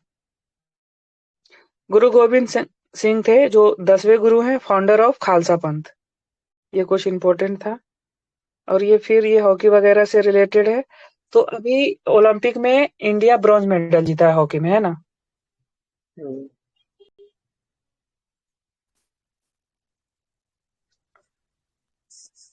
उसके बाद नेक्स्ट वन है एडवर्टाइजमेंट दिया हुआ, पता नहीं क्या क्वेश्चन था भाई। अपेयर्ड हुआ है इंडिया डेटेड 7 अगस्त। ये कब अपेयर्ड हुआ है? The marble of the century, the wonder of the world, living photographic picture in life sage reproduction by. Relevant नहीं होगा या ना ये क्वेश्चन? हाँ ठीक है, मैं भी तो यही चाह रहा हूँ कि कोई कुछ बोले, मैं आगे बढ़ूं। कैपिटल गुड्स क्या होते हैं ये बताना है बस। कैपिटल गुड्स वो होते हैं गुड्स जो मतलब एक टाइम पे आप पैसा लगाओगे और मनी ही वो वापस बना के आपको देंगे, तो मनी। हाँ, मतलब कुछ उससे रिटर्न मिलेगा। तो अभी यूपीएससी ने हाँ प्रोडक्शन हो, हाँ कह सकते हैं। इन द नहीं, प्रोडक्शन नहीं कह सकते, लेकिन इन द सेंस आपको कुछ उधर से रिटर्न मिलेगा। प्रोडक्शन तो फिजिकल सेंस में आ गया ना। प्रोडक्शन भी तो होगा ना, क्योंकि मान लो आपने कंपनी में थे, आपने कोई चीज खरीद लिया, रॉ मटेरियल खरीदा, उसको बेचा, फिर उससे आपने फायदा उठाया। जो मशीनरी लगाते हैं वो कैपिटल गुड होता है ना। हाँ, कैपिटल इक्विपमेंट जैसे मशीन वगैरह। सिर्फ मशीन ही क्यों सोच रहे हैं आप? बहुत सारा आजकल हम सॉफ्टवेयर एआई के जमाना में सॉफ्टवेयर का भी जब इस्तेमाल, अरे मतलब कुछ सर्विस भी आएगा ना। जैसे आपने चैट जीपीटी का सब्सक्रिप्शन लिया और एक वेबसाइट बना रहे हो, उससे हेल्प ले रहे हो, तो प्रोड्यूस तो नहीं कुछ कर रहा है, लेकिन सर्विस भी तो दे रहा है ना। तो कैपिटल गुड मतलब ऐसा कि जिसमें रिटर्न से कुछ आए। हाँ, मतलब ऐसा गुड्स जिसके वजह से कोई गुड्स एंड सर्विसेज प्रोड्यूस हो, जिसके पेटेंट भी होगा क्या? पेटेंट, हाँ कैपिटल गुड्स तो नहीं है, लेकिन कैपिटल गुड्स तो नहीं है, लेकिन वो हिडन में कह सकते हैं उसको, तो सिद्धांत भाई बताइए जरा हो। एनसीईआरटी में तो क्या सर? अरे कैपिटल गुड में क्या क्या आ सकता है आज के जमाने में? आईपीआर आ सकता है, इंटेलेक्चुअल प्रॉपर्टी राइट, पेटेंट वगैरह। Capital good. अरे नहीं अभी आएंगे। एक एक करके बोलिए ना यार। हाँ बोलिए सिद्धांत भाई। कैपिटल गुड ऐसी चीज जो होगी जिसका हम यूज करते हो, मतलब वो कंज्यूमिंग के लिए नहीं पर प्रोडक्शन के लिए हम या कुछ बनाने के लिए उसको रेगुलर यूज करते हो और वो खत्म भी नहीं हो रही हो। जैसे जमीन कैपिटल गुड है, या ऐसी चीजें जो खत्म भी नहीं हो रही हो, वो कंज्यूम नहीं हो रही हो और वो एसेट क्रिएट करती हो फर्दर मैन्युफैक्चरिंग या कुछ रिसोर्स प्रोड्यूस करने में। ओके, ठीक जैसे है। कि यूपीएससी ने दिया जो क्लाइंट का मेलिंग लिस्ट है वो कैपिटल गुड है। हाँ नहीं, वो कैपिटल गुड्स नहीं होगा। वो सर, वो आपको उसमें वो यूपीएससी का पीवाईक्यू था ना, उसमें क्या था क्वेश्चन, क्या पूछा था? टेंजिबल एंड इनटेंजिबल वो पूछा था शायद। अच्छा टेंजिबल गुड। हाँ अच्छा एनसीईआरटी में भी लिखा हुआ है ये, टेंजिबल और इंटेंजिबल। इंटेंजिबल में हाँ आईपीआर आ जाएगा। हाँ, तो वो अलग आईपीआर कोई कॉन्सेप्ट है। कॉन्सेप्ट। कॉन्सेप्ट को मत वो करिए, मतलब कैपिटल गुड ऐसे जनरल जान लीजिए कि जो प्रोडक्शन में यूज होता हो और वो खत्म, जैसे मशीन कैपिटल गुड्स में आती है, जमीन जो कैपिटल लॉन्ग गुड्स में बहुत, आएगा। जो इनफाइनाइट टाइम बाद खत्म होगा, मतलब आफ्टर इनफाइनाइट प्रोडक्शन। हाँ, कंज्यूम नहीं होती है जल्दी। अब यहाँ ये क्वेश्चन का ये कॉन्सेप्ट नहीं, यहाँ आप लोग रिलेवेंट टाइम में बताइए कि अभी इंपोर्ट इंडिया क्या सबसे ज्यादा करता है। वो तो 95 में अलग बात है। हाँ अभी नहीं सबसे वो तो ठीक है, मैं इस क्वेश्चन को देख भी नहीं रहा हूँ, कंसीडर भी नहीं कर रहा हूँ सर। इसका मैं हम लोग पहले ही देख चुके हैं, कुछ देर पहले ही तो देखे। सबसे ज्यादा क्या करता है इंडिया? पेट्रोलियम प्रोडक्ट्स करता है। उसके बाद क्या था? Petroleum product. हाँ उसके बाद क्या था? ज्वेल्स हाँ ज्वेलरी था, ज्वेलरी था। और तीसरे नंबर पे फार्मास्यूटिकल्स था, ऊपर लिखा हुआ था ये। सेम कवर हो चुका है वो। फार्मास्यूटिकल्स का प्रोडक्शन भी सबसे ज्यादा करता है वर्ल्ड में। हाँ हाँ। उसके बाद है consider the following rivers, the correct sequence of the river in arrange north to south direction. ठीक है, तो ये वैन गंगा है और पैन गंगा, ये किसकी ट्रिब्यूटरी है? गोदावरी की है। गोदावरी की। और कृष्ण गंगा किसकी ट्रिब्यूटरी है? गंगा की है। अरे हाँ हूँ, कुछ बोलोगे भाई? गंगा की कहाँ? अरे कृष्ण गंगा गंगा की नहीं है? किशन गंगा। राम गंगा गंगा की है। तो किशन गंगा किसकी है? यही है ये सारे के ये सारे। इंडस की है, इंडस की। श्योर है सर आप? हाँ हाँ, अरे वो कोई हाइड्रोलिक, ये हाइडल प्रोजेक्ट था ना जिसको लेके झेलम रिवर की ट्रिब्यूटरी है किशन गंगा, झेलम रिवर।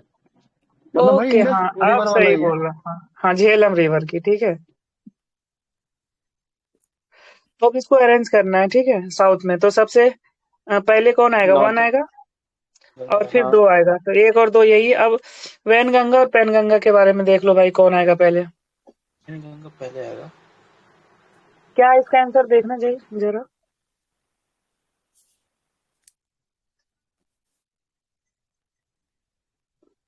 इसका आंसर है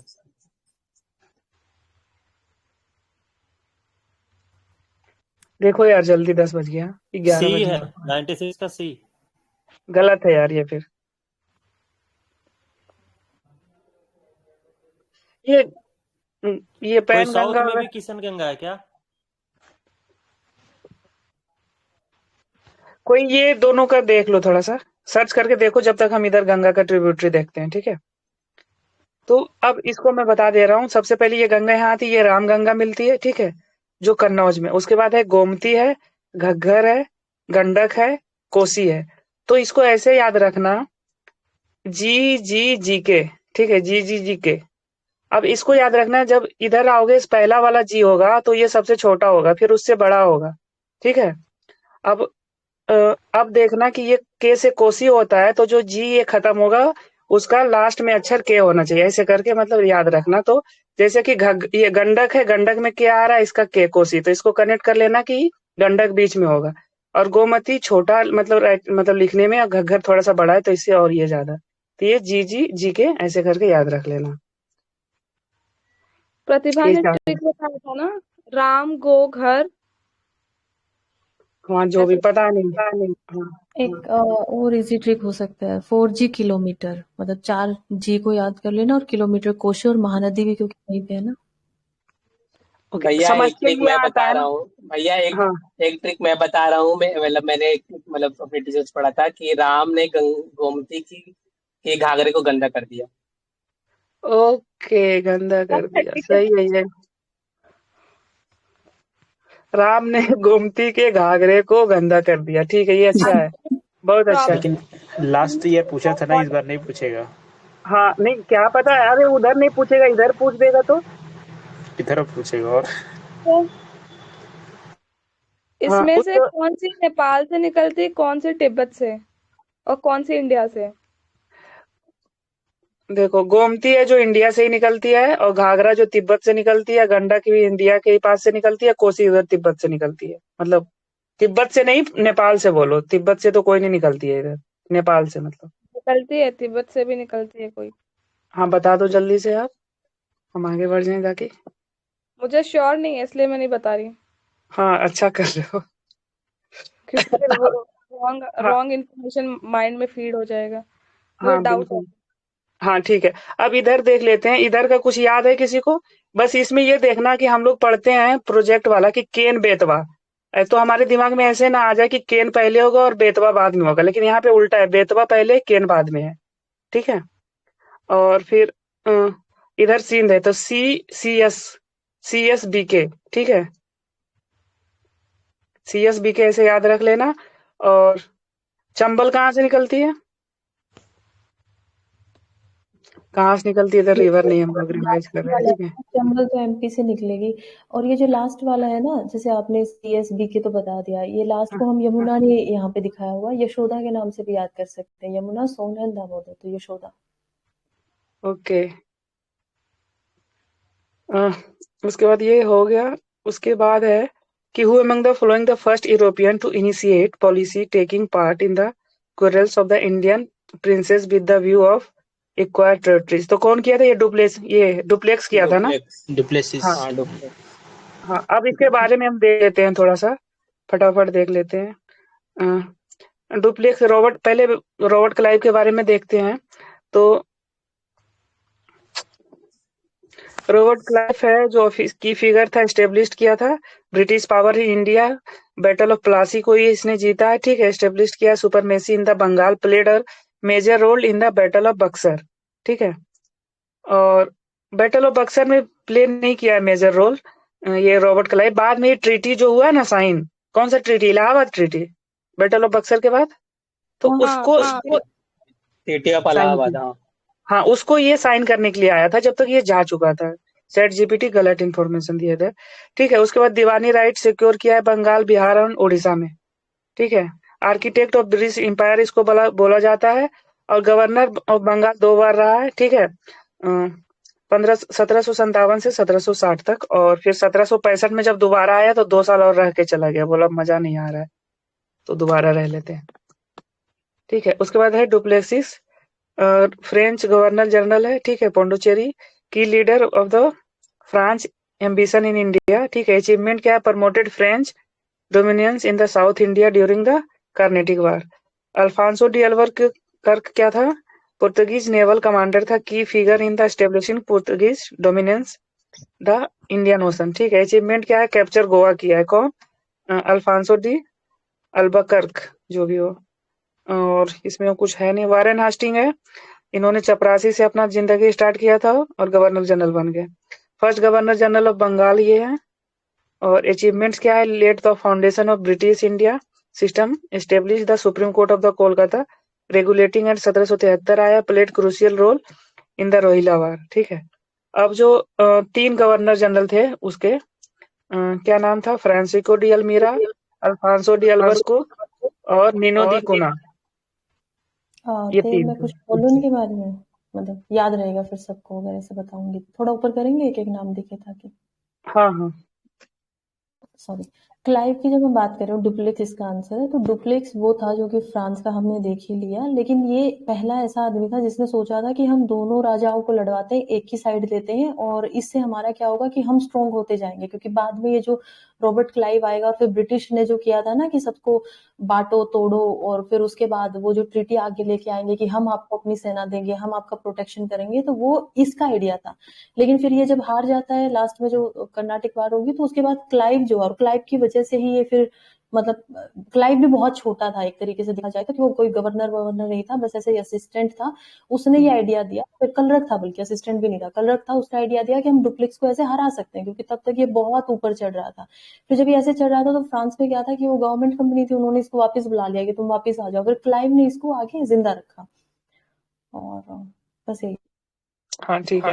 और बात है क्लाइव ये से जो related- सब्सिडरी अलायंस का कॉन्सेप्ट कौन लेके आया था सबसे पहले? फ्रेंच?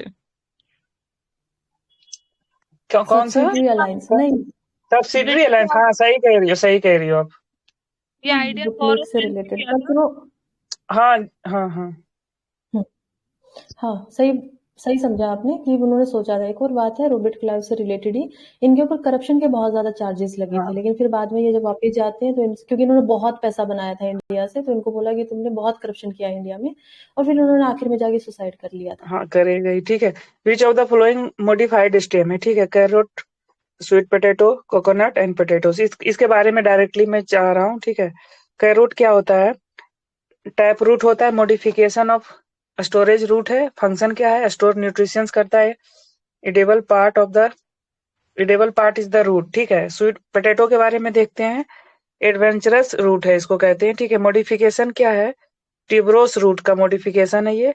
फंक्शन क्या है? Store starch and nutrition. ये कौन करता है? Sweet potato. और कोकोनट का देखते हैं, ये फाइब्रस रूट फंक्शन है, provide stability and observe water in Sandy soil. और पोटैटो का क्या है? एक तो ये नया सॉफ्टवेयर मुझे यूज नहीं करना आ रहा है। कौन सिखाया है सर? क्या ये सब यूज करना? हाँ क्या कीजिए ये फर्स्ट से ऊपर जो टी पे आपने कर दिया ना, उसकी वजह से काम नहीं कर रहा। इसके साइड वाला लास्ट पर, हाँ ठीक। कौन सा सॉफ्टवेयर है? कोई फर्जी सॉफ्टवेयर है, मत ही यूज करो। क्या नाम है? गुड नोट से। जया बोले कि सर मेरे से सीधे मुंह बात नहीं करते कभी। गुड नोट को अपडेट किया क्या, इसीलिए ऐसा हो रहा? पता नहीं यार, मैं अनइंस्टॉल करता हूँ आज ही। पोटैटोज में क्या है? नॉट अ रूट है, ये मॉडिफाइड स्टेम है, ट्यूबर इसको कहते हैं।